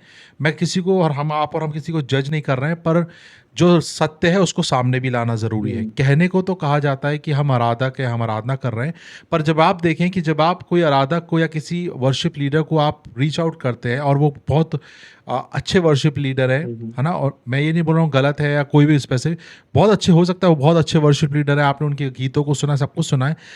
Worship is not about, again आराधना, आराधक जो है उसका मेन काम है यीशु की उपस्थिति को और ये लोगों को यीशु की उपस्थिति में लेके जाना और यीशु की उपस्थिति को वहाँ पे लोगों से इंट्रोड्यूस कर, ताकि लोग वहाँ परमेश्वर की प्रेजेंस को देखें। आराधक का काम ये नहीं कि मेरा नाम प्रमोट किया जाए या मैं कितना टैलेंटेड हूँ या मेरे कितने अच्छे इंस्ट्रूमेंट बजा लेता हूँ या मैं कितने अच्छे गाने लिख लेता हूँ, वो नहीं होता। मेन चीज़ है, आज मैं देखता हूँ कि होता ये है, आपने भी ये चीज़ नोटिस करी कि भाई आराधना के गीत आने के पहले लिस्ट आ जाती कि भाई साहब ये खर्चा है, ये लगेगा, ये पानी लगेगा, ये ग्लास लगेगा, ये सिंबल्स लगेंगे, ये गिटार होगा। ये देखो अगेन, जैसे आपने जो बड़ी अच्छी बात बोली, टेक्निकल बात की, टेक्निकल चीज़ें अपग्रेड होना सही है, आप अपना बेस्ट दे रहे हो, पर अगेन आपकी प्रायोरिटी क्या ये है कि आप ये बताओ कि भैया मेरा, क्योंकि मैं वर्शिपर हूँ तो मैं जब तक मुझे स्टेज नहीं मिलेगा और स्टेज पे चीज़ें नहीं मिलेगी मैं नहीं करूँगा। एंड मुझे लगता है फिर वो आराधना नहीं है, वो एक परफॉर्मेंस हो जाती है, एक आर्टिस्ट की परफॉर्मेंस है जो अपने क्राफ्ट को दिखा रहा है। क्योंकि आराधक जो है ना, वो लीस्ट बॉदर्ड होता है कि मेरे पास क्या है, वो ये सोचता है कि जो भी है ना मैं उससे कैसे आराधना कर सकता हूँ। क्योंकि बहुत सारे लोगों को मैंने एक कन्फ्यूजन करते हुए सवाल करते हुए देखा और कंफ्यूज रहते हुए देखा है, भैया अभी हमारे पास गिटार नहीं है, भैया मैं कैसे आराधना करूँ, मेरे पास तो अभी मेरा गाना अच्छा नहीं आता, या मेरे पास गिटार नहीं है, या मेरे पास ड्रम नहीं है, खंजड़ी नहीं है, मैं खंजड़ी में कैसे आराधना होगी। अरे भाई मैं बता रहा हूँ, हम और आप 80s के बच्चे हैं, ये तो अभी आ गए हैं सारे इंस्ट्रूमेंट। उस समय तो भाई हारमोनियम और खंजड़ी पे ही चलती थी कव्वालियों गाने, और वो ही बजाना, उसी पर आराधना की जाती थी। तो इट्स नॉट अबाउट कितने इंस्ट्रूमेंट आपके पास हैं, इट्स अबाउट आपका दिल, आपका दिल क्या यीशु की ओर लगा है कि नहीं, आपका फोकस, आपकी प्रायोरिटी क्या है। और जैसे कि मैंने बताया, आज प्रायोरिटी चेंज हो गई है। आज कोई अगर प्रभु का आराधना के अच्छी जगह पे है तो उसके पीआर, एमआर, जो भी मैनेजर पीआर में रीच आउट करके, और मैं ये नहीं बोल रहा हूँ कि ठीक है रखना है रखो, अच्छी बात है, कोई बुराई नहीं है, लेकिन मेरा ये कहना है कि आप एक आराधक हो, आपको अपनी कॉलिंग नहीं भूलना है, नंबर 1। नंबर 2, यस आपके पास एक बड़ी फैन फॉलोइंग हो सकती है, कोई बुराई नहीं, अच्छी बात है, प्रभु ने आपको लोगों के साथ जोड़ा है, आज हम जुड़ रहे हैं, हमारे साथ और भी लोग जुड़ सकते हैं आगे, तो ये नहीं है, ठीक है, इसमें कोई बुराई नहीं है।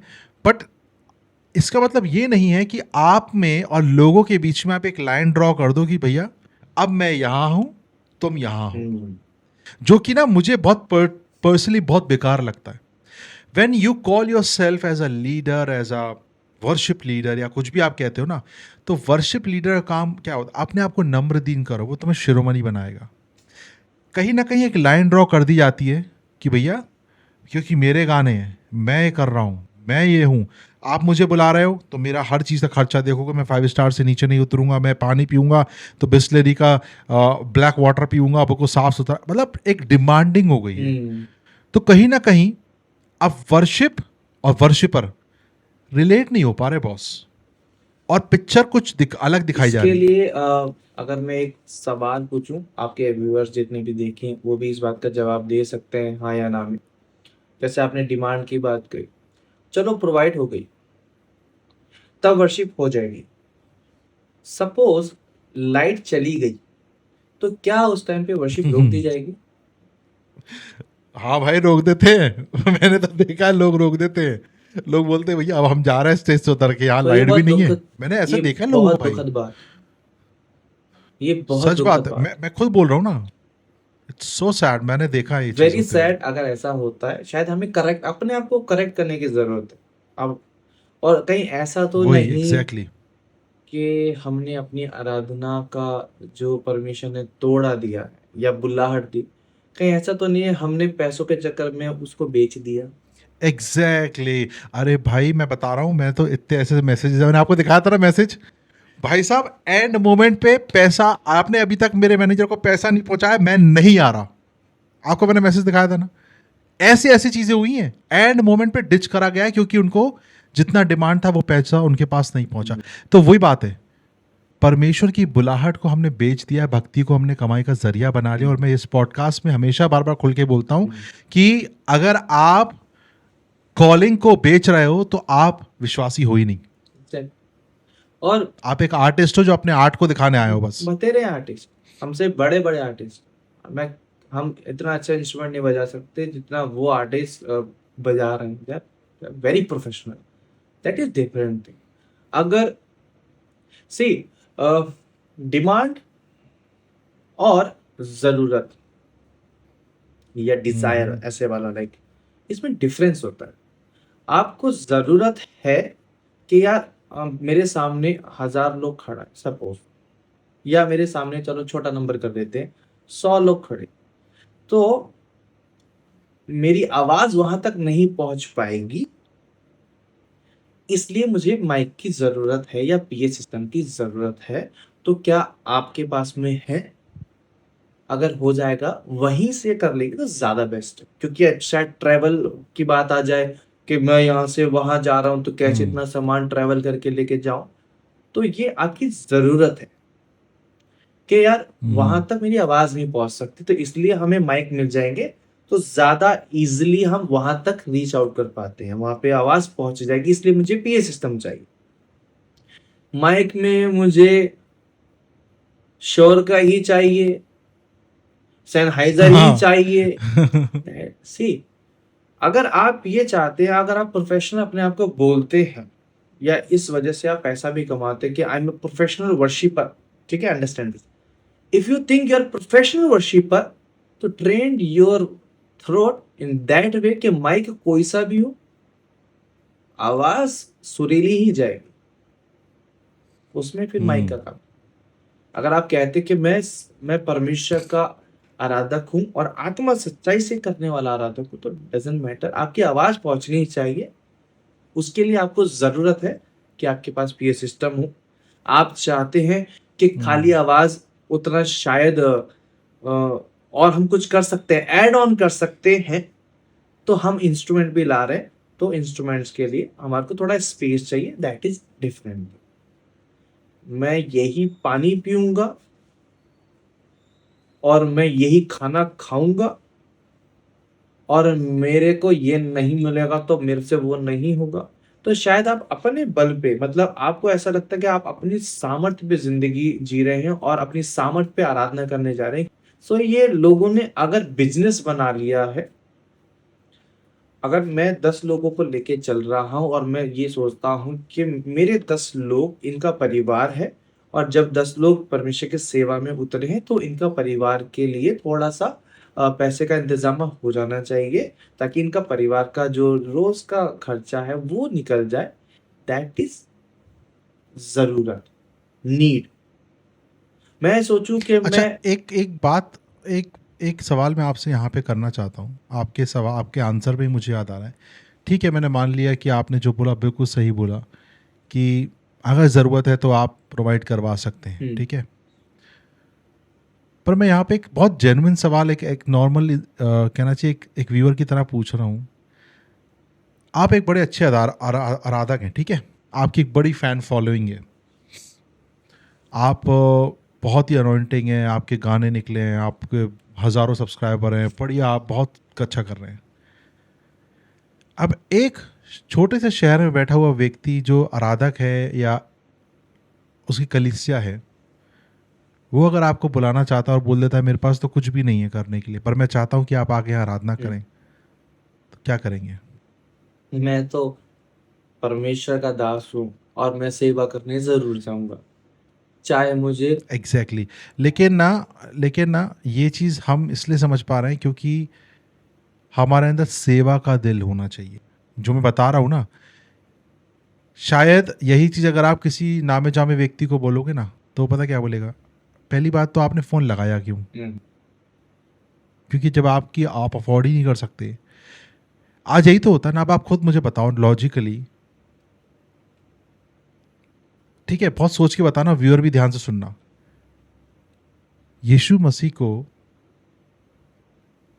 हर कोई व्यक्ति बोलता था मेरे घर में आ, यीशु मसीह को लेके चला जाता था, यीशु मेरे घर मेरी बेटी मर रही है चल। यीशु मसीह तो नहीं बोलते थे कि बेटा रुक जाओ, मैं वीआईपी हूँ, हाथ किसका पकड़ रहे हो तुम। वो लड़की उसका हाथ छू, तू कपड़े किसके छू रही है, पता है मैं कौन हूँ, मैं राजाओं का राजा हूँ। उनके अंदर ये स्वभाव नहीं था। यीशु मसीह तो बोलते थे ठीक है, उनकी बेटी मर गई, वो गए उसके घर के अंदर गए, सबको बाहर करा, बोला उठ जा, उठ गई। और जब जब जब जब अगर आप बाइबल में जितने भी जगह देखो, यीशु मसीह ने अपने आप को बाउंड नहीं करा कि अगर वो वहां बुला रहे हो, यीशु मसीह क्या बोलते थे, तेरे विश्वास ने चंगा करा। आप समझ रहे हो कितनी सिंप्लिसिटी थी वहां पे। ये चीज थी कि मैं बड़ा, मैं छोटा, मैं ये हूं, मैं वो हूं नहीं।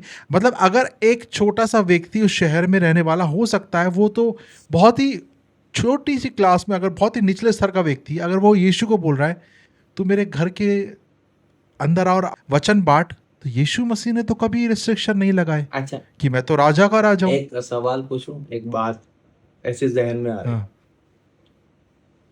कि जब शुरू किया था तो क्या ये वही औदा था? नहीं सोचा था, नहीं था, नहीं क्योंकि उस समय सोचा नहीं था ना, उस समय दिल था। तब तो ये सोचते थे कि यार एक बंदे के सामने प्रोसेस, एक बंदे के वही सामने भी आराधना कर लेंगे, हम तो परमेश्वर की आराधना करने के लिए उतरे हैं, हम तो कर लेंगे, हम तो कैसे भी कर लेंगे, कोई बात नहीं, दूर जाना पड़ रहा कोई बात नहीं।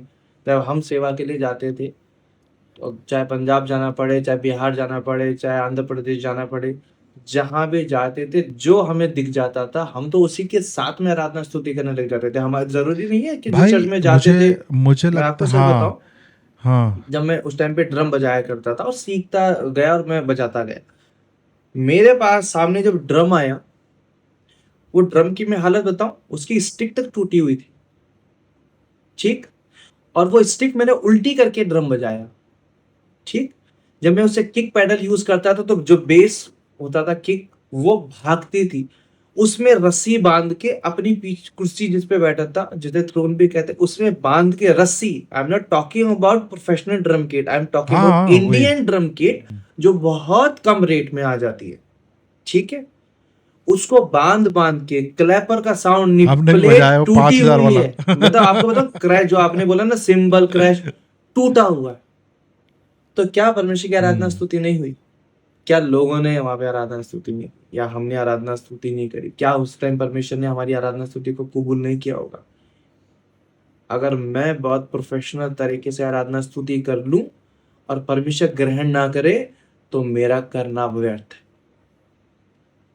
एग्जैक्टली। क्योंकि गलत तरीके से। और मुझे लगता है कि भाई बहुत बहुत कॉम्प्लिकेट कर दिया है आराधकों ने आराधना को ना, परमेश्वर। ओके, मैं इसको ऐसे बोलूंगा, आज मुझे ऐसा लगता है कि एक ऐसा स्टैंडर्ड, लोग बोलते हैं हमने एक ऐसा स्टैंडर्ड सेट कर दिया है, हमारे इतने गाने आ रहे हैं, हमारा प्रोडक्शन, हमारा लेवल देखो।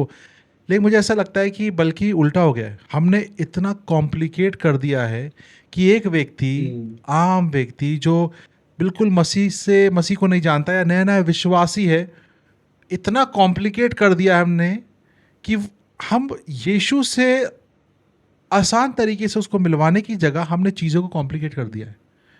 और मैं ये नहीं बोल रहा हूँ कि परफेक्शनिज्म या इम्प्रूवमेंट, अपग्रेड करना गलत है, नहीं, अच्छी बात That is very है, good. लेकिन सिंप्लिसिटी, द ब्यूटी, यीशु मसीह के अंदर सबसे अच्छी चीज़ अगर हमें कुछ सीखना है तो वो अपने आप को उसने नम्रदीन कर दिया। जितने लोग उसके पास आते थे वो बात करता था, मतलब it's like easy to approach. आज हमने यीशु मसीह की आराधना के ऐसे स्टैंडर्ड सेट कर दिए हैं कि भाई केवल आराधक जिसके पास फॉलोइंग हो, जिसके पास गाने हो, जिसके पास सीडीज हो, जिसके पास टीम हो, जिसके पास मार्केटिंग मैनेजर्स हो, इस लेवल पे है। और अगर आपको प्रभु की आराधना उस लेवल पे करना है ना बॉस, तो आपको वहां आना पड़ेगा। तो मुझे लगता है कहीं ना कहीं स्टैंडर्ड सेट नहीं करा हमने कॉम्प्लिकेट कर दिया उन लोगों के लिए मैं जो न्यू बॉर्न बेबीज हैं। व्यूअर्स के लिए, और जहां जहां ये बात पहुंच पाती है, उनके लिए एक चीज बहुत आसान तरीके से बोलना चाहूं, वो शायद जाल में फंस चुके हैं, आप ना फंसे। परमेश्वर का क्या बात कर वचन रहे हो कहता है भाई। कि जहां 2 या 3 जन मेरे नाम से इकट्ठा होते हैं, मेरे मैं वहां नाम से मौजूद है। होता हूं। तो इस बात की फिक्र ना करें कि आपके पास में कितनी बड़ी जगह है, इस बात की फिक्र ना करें आपके पास में क्या क्या इंस्ट्रूमेंट्स या इक्विपमेंट्स हैं। आप उसकी आराधना स्तुति वहीं शुरू करें। आशीष देने वाला परमेश्वर है। और कोई अगर इस भ्रम में जीता है कि वो वर्शिप लीडर है, तो शायद वो इस भ्रम को भी छोड़ दे। इस वजह से बोल रहा हूं क्योंकि लीड करने वाली सिर्फ एक आत्मा है, वो है पवित्र आत्मा, दैट इज इट। पवित्र आत्मा, एग्जैक्टली। अपने आप को वर्शिपर बोले, और वर्शिपर का काम याद रखें कि वर्शिपर का काम है on stage, of stage, back stage, 3 stage.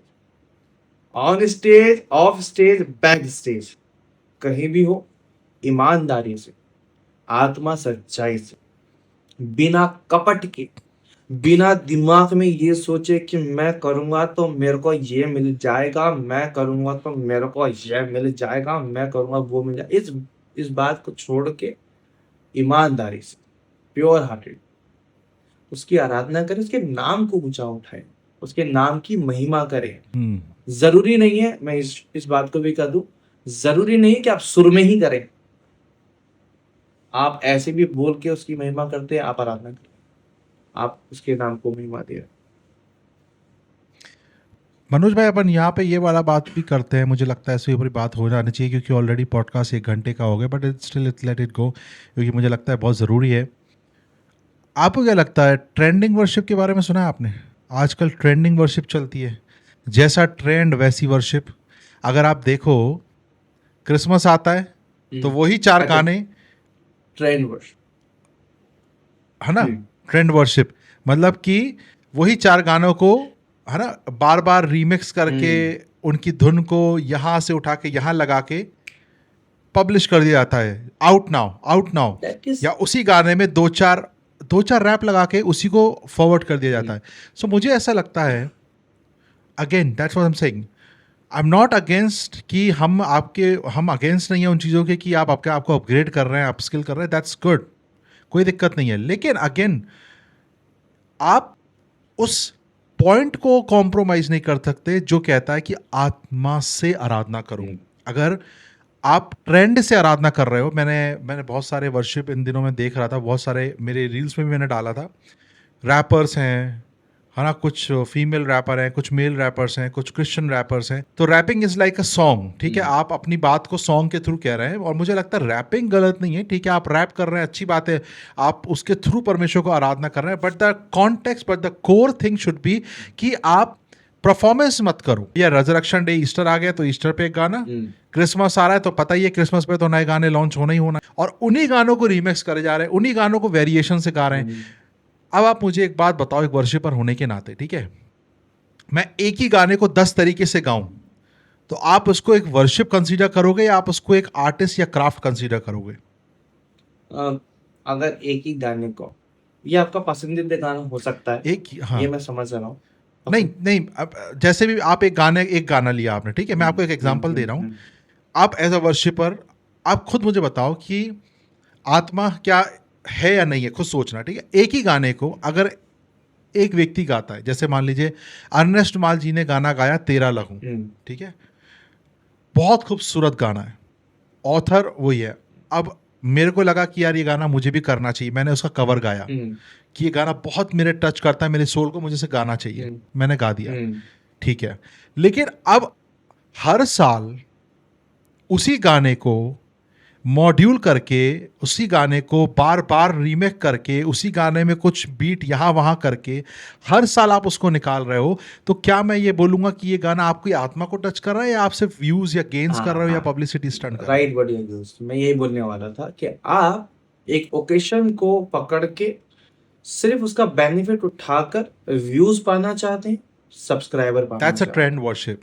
अगर मेरे को ये गाना पसंद है, जैसे मैंने आपको बताया कि ये गाने का मैं दोबारा से म्यूजिक बना रहा हूँ, ठीक है, क्योंकि बहुत पुराना गाना है और मैं चाहता हूँ कि लोग, क्योंकि आज का ट्रेंड है तो थोड़ा सा वही। मैं सोच रहा हूँ कि थोड़ा सा अलग तरीके से म्यूजिक बना के इस गाने को वापस से लोगों तक पहुंचाऊं कि वो गीत को समझे, सुने, इसकी भावनाओं को, इन शब्दों को समझे, ताकि वो परमेश्वर के और करीब जाए।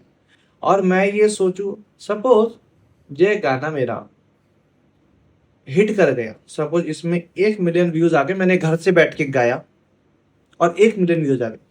अब मैं क्या करूंगा कि अब ये गाना तो 1 लाख व्यूज पे आ गए, अब मैं इसको प्रोफेशनली ऑफिशियल वाला शूट करता हूँ, क्योंकि लोगों को पसंद आ गया। जब मेरे घर वाला शूट पसंद आ गया तो अब लोग इसे रीच आउट करेंगे, अब ये जाएगा 10 लाख लोगों तक, 1 करोड़ तक। और फिर गया तो फिर मैंने Again, इसको लोकेशन चेंज कर दी, वही लूप आ गया।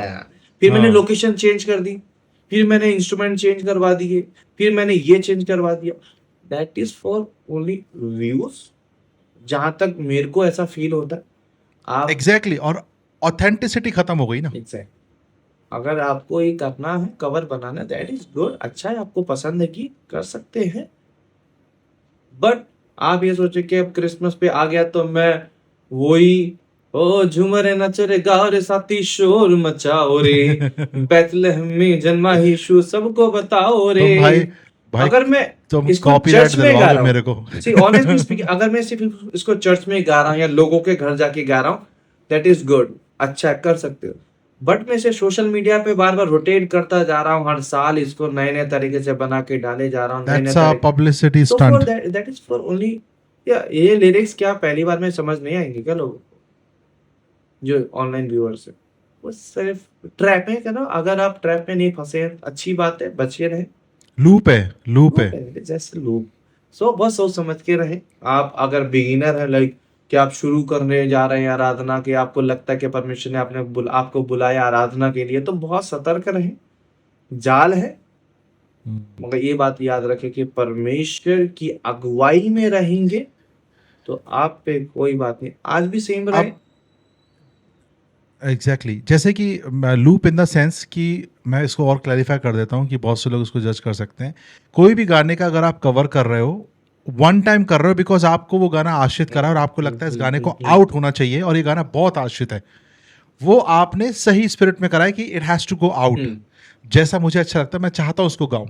लेकिन प्रॉब्लम वो लूप कहाँ आता है, जब उसी गाने को बार बार हर साल सेम same। ट्रैक उसी के अंदर थोड़े थोड़े वेरिएशन करके आप लॉन्च कर रहे हो, वो फिर वो दिल से नहीं निकला, वो फिर आपके समझ रहे हो ना, वो चीज पहुंच जाती है और वो लूप में लोग फंस जा रहे हैं। एग्जैक्टली, ये आप वो loop में फंस शायद जा रहे हैं। लोगों को गलत फहमी में डाल सकते हैं, परमेश्वर को see ultimately, Exactly, that's the- ultimately देखो, हाँ। मेरा इतना मानना है, अल्टीमेटली हमें परमेश्वर की ओर नजरें लेके जानी है। अल्टीमेटली हमें जो कर रहे हैं परमेश्वर से, उससे ही जवाबदारी होनी है, या वो हमें देख रहा है, सिर्फ इतना ध्यान में रख के। तो जो भी कर रहे हैं बस तो आप बहुत सोच समझ के करें। व्यूज पाना है तो आप उस हिसाब से काम कर रहे हैं, ये उसको टैग मत दे कि आप उस गाने को इसलिए गा रहे हैं क्योंकि वो गाना आपको बहुत पसंद है। आप पर्सनली घर पे गा लो, लोगों के घर पे प्रार्थनाओं में गा लो, स्टेज पे गाना है गा लो, बट उसको वहां पे हर साल नया नया स्ट्रेटेजी के साथ में कर रहे हैं, आई थिंक वहां सोचने की जरूरत है। और जो लोग अभी हाँ, शुरू और कर रहे हैं तो बच के रहें ऐसी चीजों से, ऐसी चीजों में ना फंसे। मुझे तो लगता है भाई इस समय पे मसीह देह में ना बहुत सारे लोग जो हैं वो चीज़ों को पकड़ के बैठ गए, समझ गए हैं कि ये चीज़ें कैसे काम करती हैं। मैं और अगर आप देखें कि बहुत सारे लोग जो आराधना से शुरू करते हैं, दे एंड अप इन लाइक कि आराधना करते करते करते करते उनका दर्शन ही बदल जाता है। मैंने देखा है, मेरे सामने तो बहुत सारे ऐसे एग्जाम्पल हैं, मैंने लिटरली लोगों को देखा है। मैं आपको वो कहते तो है दुनिया में, हाँ हाँ बोलिए बोलिए बोलिए। मैं आपको बताऊं, पहले बात सामने जब पिछली बार शूट किया था तभी वाली बात को मैंने बोला था, मैं आज भी बोलता हूँ कि मैंने अपनी आंखों के सामने बहुत से आराधकों को उठते हुए देखा है और बहुत से आराधकों को गिरते हुए भी देखा है, क्योंकि उन्होंने अपनी कॉलिंग छोड़ दी, उनके मन में कपट रहा, या उन्होंने कुछ और विचार करना शुरू किया।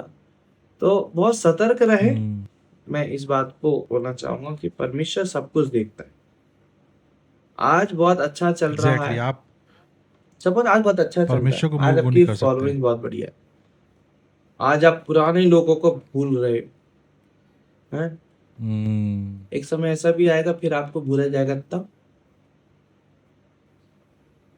तो एक ऐसा स्टेज छोड़े, एक ऐसा लेवल छोड़े, आराधना का एक लेवल छोड़े, लेवल एक ऐसा माहौल सही छोड़े बात है। जहां पे परमेश्वर के लोग आपको या आपकी बातों को याद करे, आपकी आराधना को याद करे, तो वो तब भी,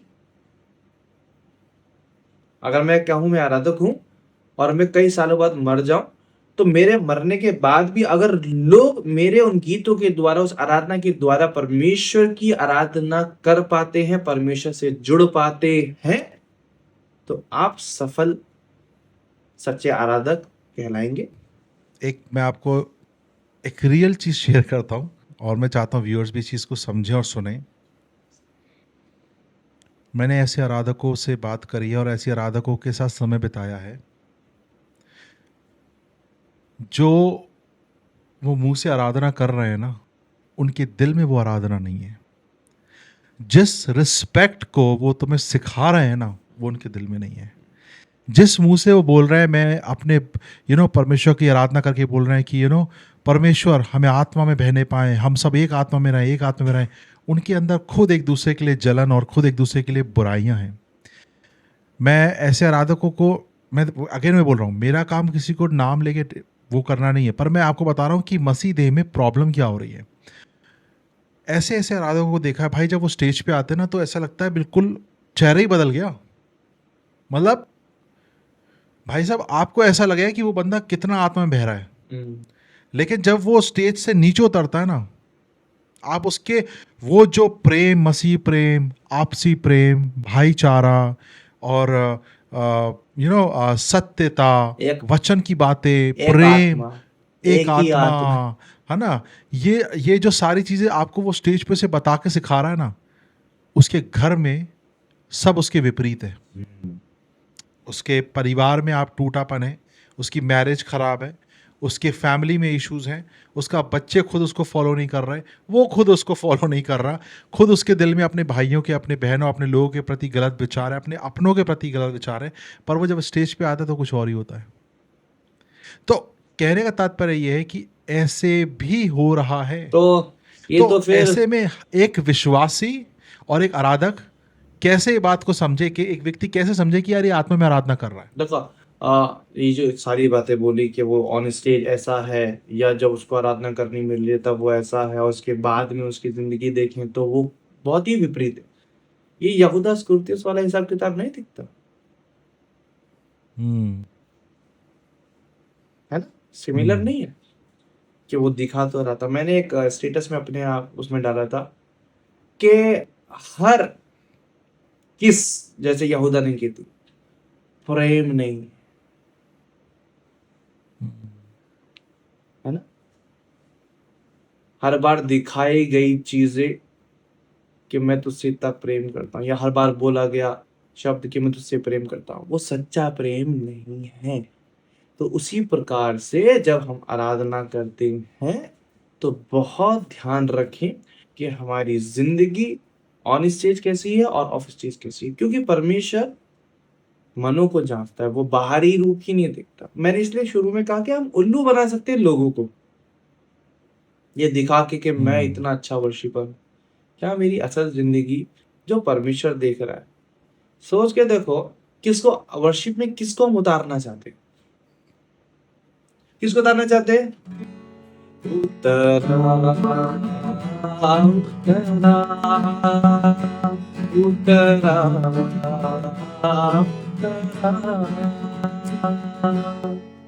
ये उतरा किसके लिए उतरा? क्या मैं अपने पड़ोसी को उतार रहा हूँ कि भैया तू चौथे माले पे रहता है, 11वें माले पे, तू उतार? यार कॉलिंग है, हम उसको बुला रहे हैं, और वो ही ना उतरे, ये जानते हुए, उसकी प्रेजेंस ही ना हो तो क्या है सहारा। ना। अगर आराधक हूँ और मेरी जिंदगी में सारा कपट ही कपट कपट ही कपट कपट ही कपट चल रहा है, और मैं उन इससे दिखाना चाहता हूँ, तो शायद मैं लोगों को अपने हुनर के उस पे थोड़ा सा रोक दूं, है ना, बट क्या पवित्र आत्मा या परमेश्वर उतरेगा? वो सिर्फ उसी की जिंदगी परमेश्वर में का आत्मा उतरेगा। वचन, हाँ परमेश्वर का वचन ये भी कहता है ना भाई कि अगर तू मेरे नज़दीक आना चाहता है, मेरी प्रेजेंस में आना चाहता है, मेरे पास आना चाहता है, तो पहले जा अपने भाई से मेल कर, हम्म, फिर आना। क्या जलन मतलब सीधी बात है, इस परमेश्वर बहुत ने वचन सिंपल, देखो साफ कह दिया। परमेश्वर का वचन ना बहुत सिंपल तरीके से समझाता है। एक एक ही वचन में दो दो बात सिखा देता है ना, दो धारी तलवार हम कहते हैं, है ना। जा अपने भाई से मेल मिलाप करके, जब मेल मिलाप करने जाएगा ना, तो जरूरी नहीं है कि तू ही माफी देगा, तूने जो किया ना बेटा उसकी भी माफी मिलने वाली है। दोनों तरफ। हम लोगों के अंदर या बहुत से लोगों के अंदर जब वो भूल जाते हैं कि कहाँ से शुरू किया। परमेश्वर का वचन कहता है तूने अपनी पहले जैसा प्रेम छोड़ दिया, मुझे तेरे से शिकायत है। तो लोगों के अंदर क्या होता है, जो मैंने भी इतनी साल ना लोगों के साथ में रहकर चीजों को ऑब्जर्व किया, जो मेरे साथ आप बीती हुई, जो मैंने नोटिस किया, आपसे लोग जलन रखते हैं बहुत बुरी तो वो तरीके तो से। सत्य आपके वचन है। साथ में खाएंगे पिएंगे, दिखाएंगे नहीं, दिखाएंगे है ना, नहीं। दिखाएंगे तो वो यहूदा वाला किस दिखा देंगे ना, जैसे वाला, जैसे यीशु मसीह को यहूदा ने किस किया कि आई लव यू, बट अंदर तो कुछ और है। हाँ। वो दिखाते हैं, दूसरे तरीके से दिखाते हैं। मगर मैंने अपनी जिंदगी में बहुत कुछ नोटिस किया, बहुत कुछ देखा है लोगों को, क्योंकि जब हम छोटे से बड़े हो रहे थे और जब परमेश्वर के हाथ को हमने अपनी जिंदगी में देखा, तो उससे कई लोगों को प्रॉब्लम होने लग गई। हमने एक कहावत सही सही सुनी है ना, कि मेरे को अपनी तकलीफ से कोई तकलीफ नहीं है, मुझे पड़ोसी की खुशी से तकलीफ है। बहुत बार सुना होगा ना। वो प्रॉब्लम बहुत फेस की है। और मगर मैंने इन चीजों को सीखा परमेश्वर से कि ये जलन किस बात की।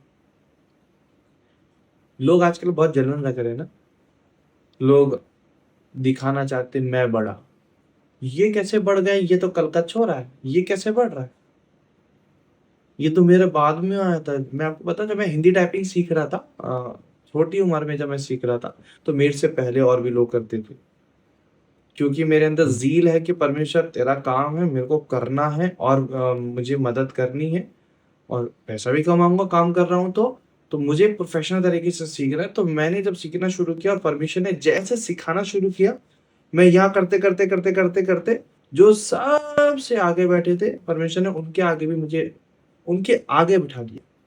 सबसे ज्यादा तेज स्पीड मैं पर डे में सबसे ज्यादा पैसा कमाने वाला बच्चा बन गया उस टाइम पे, मगर दूसरों में जलाना। तो परमेश्वर अपने आप चीजों को सेटल करता है, बट हमारे को अपना हार्ट प्योर रखने की जरूरत है। जलन, और मुझे लगता है कि जो आप बात कर रहे हैं जलन की, और ये सब चीज़ें क्यों होती हैं, ये सब चीज़ें जब आती हैं जब हम क्राइस्ट सेंटर्ड की जगह मी सेंटर्ड हो जाते हैं। जब एक आराधक या आराधना हमारी ये कहने से आती है कि मी सेंटर्ड हो जाती है। जैसे मैं बता रहा हूँ, मैं कुछ समय पहले किसी से बात कर रहा था, तो he was so much into his own life, own world, me centered. मैं वो हूँ, मैं ये हूँ, और मेरे को लोग जानते हैं, तो मैं फलाना, तो मैं डिकाना, तो मेरे को थोड़ा सा सेंसिटिव रह। मतलब जब मैं बातें सुन रहा था ना, I was like Lord, he is totally a me centred person. ये सिर्फ अपने बारे में सोचता है, इसकी दुनिया रिवॉल्व होती है मेरे लोग, मेरी बातें, मेरा मेरा मेरा इमेज, मेरे प्रोफाइल, मेरे सब्सक्राइब, मेरे follower. He is so much into the me centred. He is least bothered about कि भाई किसी के लाइफ से अगर किसी की लाइफ में कोई काम हो रहा है ना, he is least bothered about that. He is all bothered about, hey I am just me centred person, I am a public figure, तो लोग मेरे को सुनते हैं। तो मुझे इतना, क्या बोलूं मैं आपको सब बताऊं, ऐसे लोग भी हम सब देखते आए, मैंने भी देखे। कुछ नहीं होगा, कुछ नहीं आता, फिर भी मैं बहुत बड़ा, मेरी जान मैं तो पहचान कह रहा हूँ उस यहाँ है, व्यक्ति से मेरा जो मैंने ये बात करी ना, नहीं मैंने तो जिससे बात, उसको सब आता है, चलो वो तो मैं बोल रहा बहुत अच्छी बात है, पर मेरा फोकस ये है कि जिस घड़ी आप मी सेंटर्ड हो, आप क्राइस्ट सेंटर्ड नहीं हो, जो व्यक्ति अपने में ही अपनी दुनिया बनाई हुई दुनिया में इतना कंज्यूम है, वो दूसरे को मसीह से क्या मिलाएगा जो खुद मसीह से दूर है।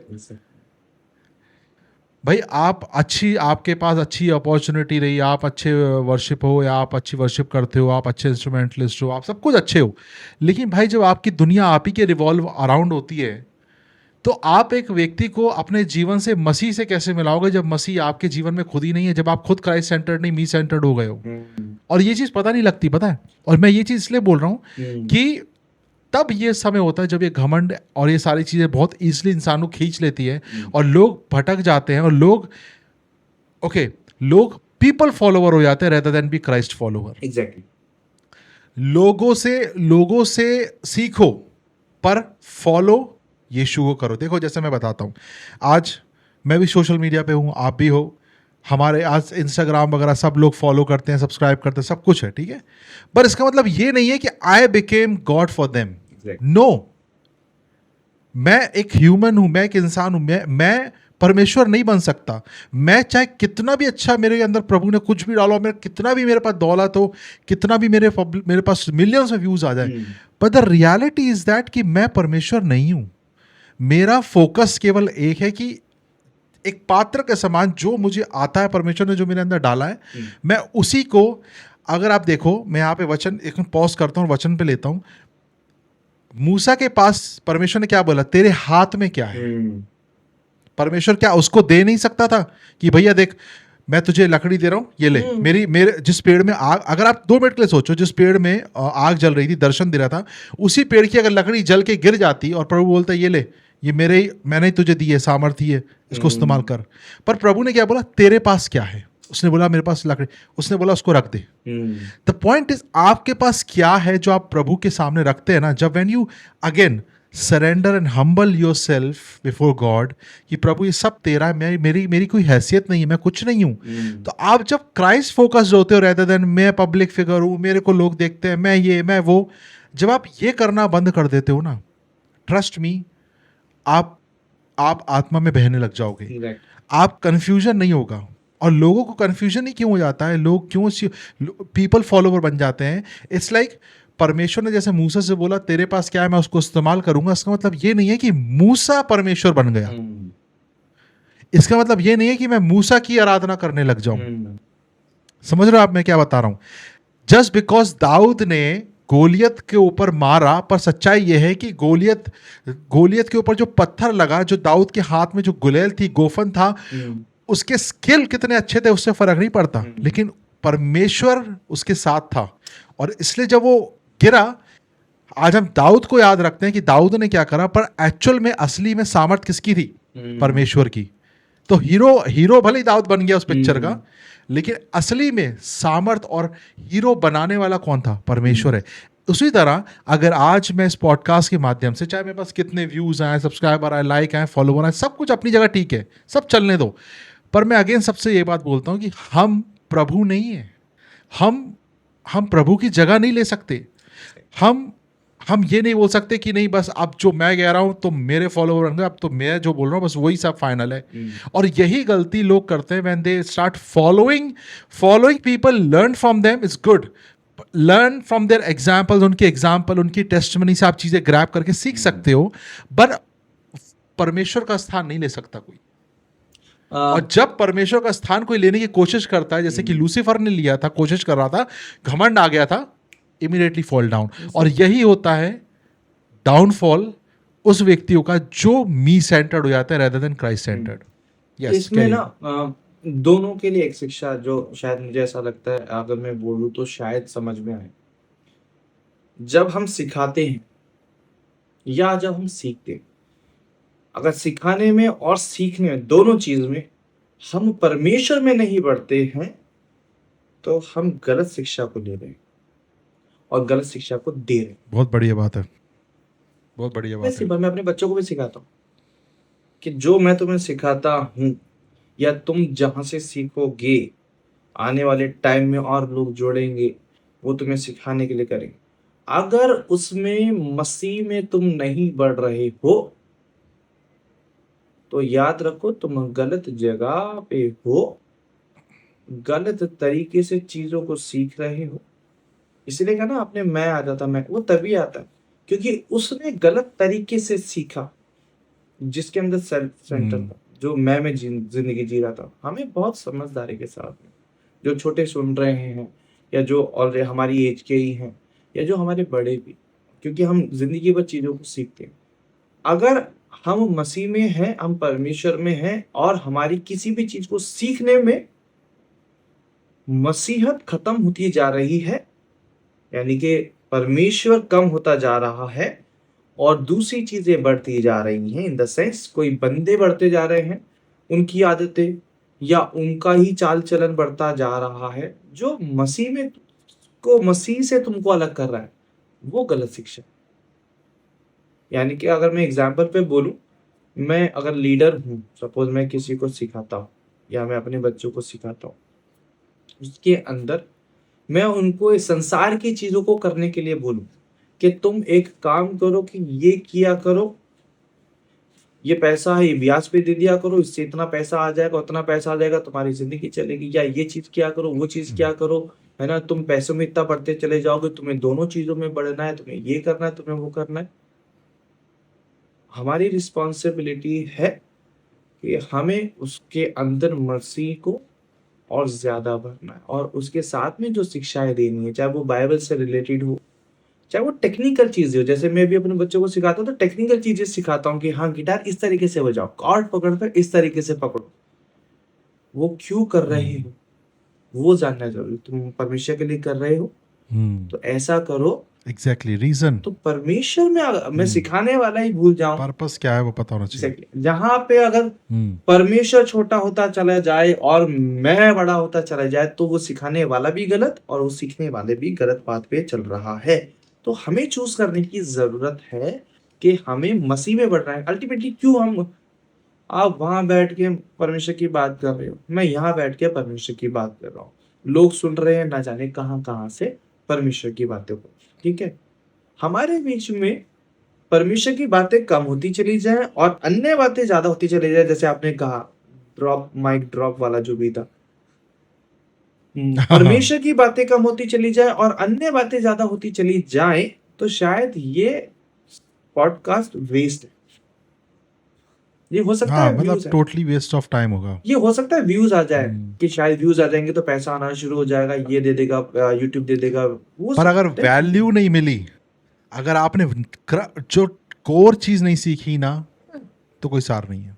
वही है। मैं तो खुद मैं जब भी कोई पॉडकास्ट रिकॉर्ड करता हूँ तो यही सोचता हूँ हमेशा कि core teaching has to be preached. तो परमेश्वर हमारी बातों में, जो हम आराधना के बारे में बात कर रहे हैं या आराधक के बारे में बात कर रहे हैं, जो वचन से भी हम चीजों को समझाने की कोशिश कर रहे हैं, वो सिर्फ इसलिए बोल रहे हैं ताकि परमेश्वर बढ़े, ना कि मनोज बढ़े, ना कि आदेश बढ़े और ना ही ऐसा दुनिया में कोई और बंदा बढ़े। हमारी जिंदगी में हर एक कदम पे परमेश्वर बढ़ता चला गया।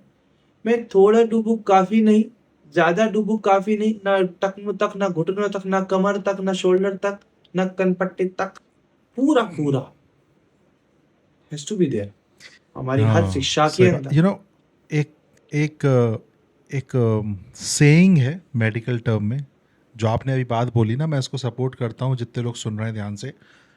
Excuse me. जैसे कि भाई ने बड़ी अच्छी बात बोली कि हमारा जितने भी कन्वर्सेशन आपने अभी तक यहाँ तक सुना है, आपने देखा होगा उसमें हमने आपको सिखाया, समझाया, मतलब बताया, चिताया कि भाई क्या गलत है, क्या हो रहा है, अलर्ट रहो, क्या नहीं होना चाहिए, क्या चीज़ मसीह में, क्या चीज़ अपने आप को प्रमोट कर रही है, क्या चीज़ यीशु के नाम को दे रही है, वो सब चीज़ हमने क्यों चिताई। उसका पर्पस जो मैं एक लाइन में बोलता हूँ, एक सेइंग है जिसकी prevention is better than cure, है ना, कि भाई देखो हम पहले ही तुम्हें चिता सकते हैं, है ना, अब अगर तुम्हें खुद उस गड्ढे में गिरना है तो वो आपकी चॉइस है, वो आपकी चॉइस।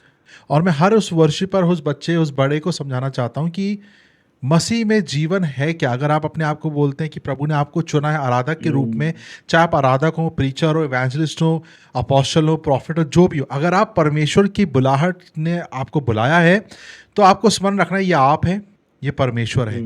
आप मसीह में कैसे हैं? जब तक आप हैं तो परमेश्वर नहीं दिख रहा, आप दिख रहे हो। लेकिन जब आप मसीह में आ जाते हो, अब आप कितना भी कितना भी इस दुनिया में कुछ हो रहा हो या आप कहीं भी क्यों ना जाएं, आपका फोकस मी सेंटर्ड नहीं हो। आप किसको दिखा रहे हो? एग्जैक्टली। आप किसको रिप्रेजेंट कर रहे हो? मसीह को रिप्रेजेंट कर रहे हो, क्योंकि आप मसीह में हो, मसीह से अलग नहीं हो। तो हमारा और आपका काम क्या है? हम मसीह में हैं। तो अब हम अपने आप को प्रमोट नहीं कर रहे हैं, हम मसीह में बात कर रहे हैं कि मसीह की देह, मसीह में हमारा जीवन क्या है और मसीह ने हमारे लिए क्या करा। हमारी प्रायोरिटी, हमारा फोकस मी सेंटर्ड नहीं होना चाहिए, क्राइस्ट सेंटर्ड होना चाहिए, क्योंकि अब हम मसीह में हैं। एग्जैक्टली। इससे एक वचन याद आता है तो कि ये चीज कोई समझना जरूरी है। दूसरा तेरी बड़ाई करे तो करे, अपने मुंह से अपनी बड़ाई नहीं करे। अपनी बड़ाई खुद मत करना, सिंपल। मी सेंटर्ड मत होना। इससे कोई फायदा नहीं। क्या आप ये सोचते हैं, अगर जो भी ऐसा वाला सीन रखते हैं या जितने लोगों तक ये बात पहुंचती है, क्या आप ये सोचते हैं, क्या ये कभी आपने सोचा कि परमेश्वर आपको ऊंचा उठाने की योग्य परमेश्वर है? आपको अपने जोर लगाने की जरूरत नहीं, आपको अपना प्रचार करने की जरूरत नहीं कि मैं ये हूं, मैं ये हूं, मैं वो हूं, मैं वो हूं, मैं ये हूं, मैं वो हूं। इट इज नॉट अबाउट मैं, इट इज अबाउट ही। जो वो है वो अपने आप, वचन में लिखा है, ठीक है, मेरे शब्द नहीं, वो कंगाल को घूरे से उठाता है, मिट्टी से उठाता है, दरिद्र को जमीन से बिल्कुल जो नीचे दबा पड़ा होता है वहां से उठाने वाला परमेश्वर है। और ऊंचे पद पे बैठा के अधिकारियों के साथ में, प्रधानों के साथ में बैठा देने वाला परमेश्वर। उसमें मेरी कुवत नहीं, उसमें मेरी आवाज नहीं, अब मैं ही बोलूंगा तभी लोग के अंदर मेरा भय आएगा, मैं तभी बड़ा बनूंगा जब मैं अपना प्रचार खुद करूंगा। तो शायद आप अपने आप को जांचे, मैं भी अपने आप को जांचता हूँ। ऐसा नहीं कि सिर्फ मैं व्यूअर्स के लिए बोल रहा हूँ, हर कोई जांचता है, Honestly speaking, हर कोई जांचता है। मैं अपने रोज के दिन के बारे में बैठ के रात को सोचता हूँ मैंने कहाँ क्या गलत किया। और मैं आपको सच बताऊं, अगर गलती से भी मेरे मुंह से कोई ऐसी बात निकल जाए जो मेरे भाई को, मेरी बहन को, मेरे कोलीग्स को, किसी को भी ऐसा फील करा दे जो अच्छा नहीं है, जो सैड है, ऑनेस्टली स्पीकिंग मैं अगले दिन जाते ही सबसे पहले उससे सॉरी बोलता हूँ, चाहे वो भूल जाए। मैं जाता हूँ। क्यों? क्योंकि हमारे को परमेश्वर सिखाता है नम्र होना, हमें परमेश्वर सिखाता। सपोज मैं बहुत बढ़िया से आराधना कर रहा हूँ, बहुत हम्बल हूँ ऑन स्टेज, मैं हम्बल हूँ जब प्रोग्राम्स हो रहे हैं, जब आराधना का सेशन चल रहे हैं, मैं बहुत हम्बल हूँ। पर उसके बाद में मेरी जिंदगी क्या है, चल यहाँ से निकल, आज चल, ये तेरी वो तेरी, ये करता रहूं, तो क्या दर्शा रहा हूँ कि क्या परमेश्वर मेरे साथ वहीं तक था, या मैं उस टाइम तक ही परमेश्वर के साथ था? बस exactly. We have to be very choosy. हमें बहुत ज्यादा सतर्कता के साथ में, जब आपने कहा ना कि कुछ हो जाए कांड, उससे अच्छा है कि अभी समझ लो भैया बता रहे हैं, ठीक है, हो सकता है लेट हो गया हो थोड़ा सा, हो सकता है जो बातें अभी बताई जा रही हो आप सोचे यार ये सब मेरे साथ होता है, यार मैं भी ऐसा कर रहा था। परमेश्वर के पास जाएं, बात करें। आमीन। वो क्या करता है? क्षमा करने में विश्वास योग्य है, सॉरी है नहीं, माफ करेगा। हमें भी करता है, हम भी कई बार मिस्टेक्स करते हैं। एग्जैक्टली। सो आई थिंक यही पॉइंट है कि परमेश्वर माफ करने वाला परमेश्वर है। गलतियां इंसानों से ही होती हैं, हम सब इंसान हैं, हमसे गलतियां होती हैं, पर हमें ये समझना है कि हमें गलतियों में नहीं ठहरे रहना। We have to come close to God and God is loving God, और एक बात और सच्चा बोलना पिता चाहता है। हूँ, आप कहीं पर भी आराधना करते हो, एक बात याद रखिए, जगह बदल सकती है, परमेश्वर या आराधना सीजनल नहीं है।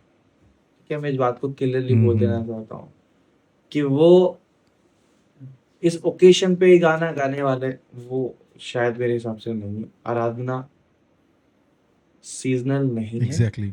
जगह बदलती है, ये मैं जानता हूँ, हम सब जानते हैं। आज मैं यहाँ बैठा हूँ, मैं आराधना कर रहा हूँ, कल मैं कहीं और होऊंगा, थोड़ी देर बाद मैं कहीं और होऊंगा, that is different. Exactly. But उसकी आराधना जब होती है तो आप किसी भी गीत के साथ उसके नाम को ऊंचा उठा सकते हैं। आत्मा और वो सच्चाई से कभी भी मैं रात के 2 बजे बैठ के कोई भी गीत जो परमेश्वर मेरे अंदर डालता है या मेरे अंदर से ऐसे निकलता है, कोई नया गीत, कोई ऐसे वचन, ऐसी बात जो परमेश्वर ने मेरी जिंदगी में की हो, मैं उसका धन्यवाद देते हुए करता हूँ। एग्जैक्टली। That is good. अच्छा है, हम हर एक और बंदा मुझे कर लगता है सकता कि वो ही एक आराधना है जो आत्मा से और सच्चे दिल से और गहराई से करी जाए। है। सो यस, आई थिंक बहुत सारी बातें हमने आज कवर करी हैं, पर बहुत सारी बातें अभी भी छूट गई हैं जो आने वाले पॉडकास्ट में हम रिकॉर्ड करेंगे आराधना के विषय में ही, क्योंकि ऑलरेडी पॉडकास्ट 2 घंटे पहुंचने वाला। I don't know how long, कितने लोगों ने देखा होगा। देखो, अब मुझे नहीं पता कितने लोगों ने देखा, पर मुझे पता है जिसने देखा होगा वो उसको वैल्यू मिली है और वो सीखा है, क्योंकि मैं पर्सनली बहुत सारी चीज़ें सीखा हूँ और मैं इस पॉडकास्ट को बहुत इन्जॉय कर रहा हूँ।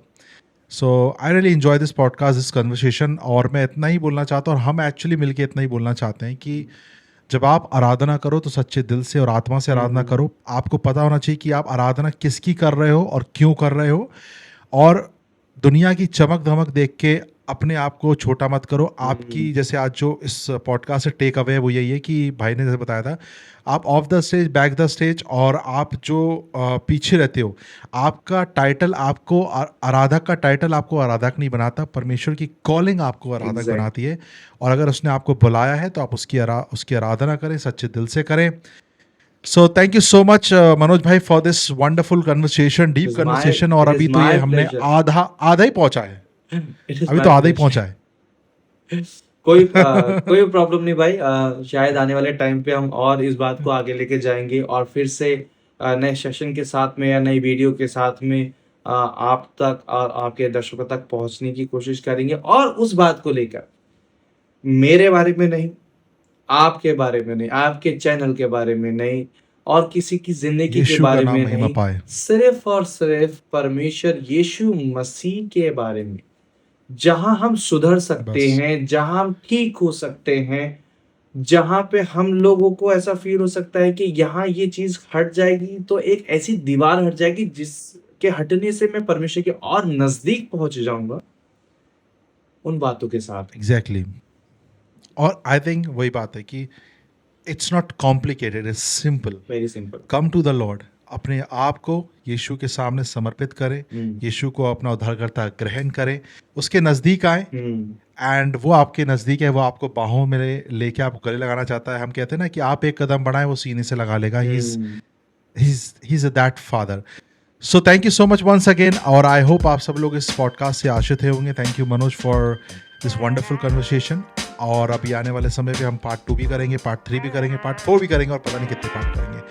बट आई होप अगर आपको इस पॉडकास्ट से, अगर आप जहाँ कहीं से सुन रहे हैं, जहाँ पे आप देख रहे हैं, अगर आपको वैल्यू मिली और आपको सीखे हैं, तो कमेंट सेक्शन में अपनी राय ज़रूर देना। और इन वचनों के द्वारा प्रभु आप सभी को बहुत बहुत आशीष दे। शालोम, और आप सभी को जय मसीह की।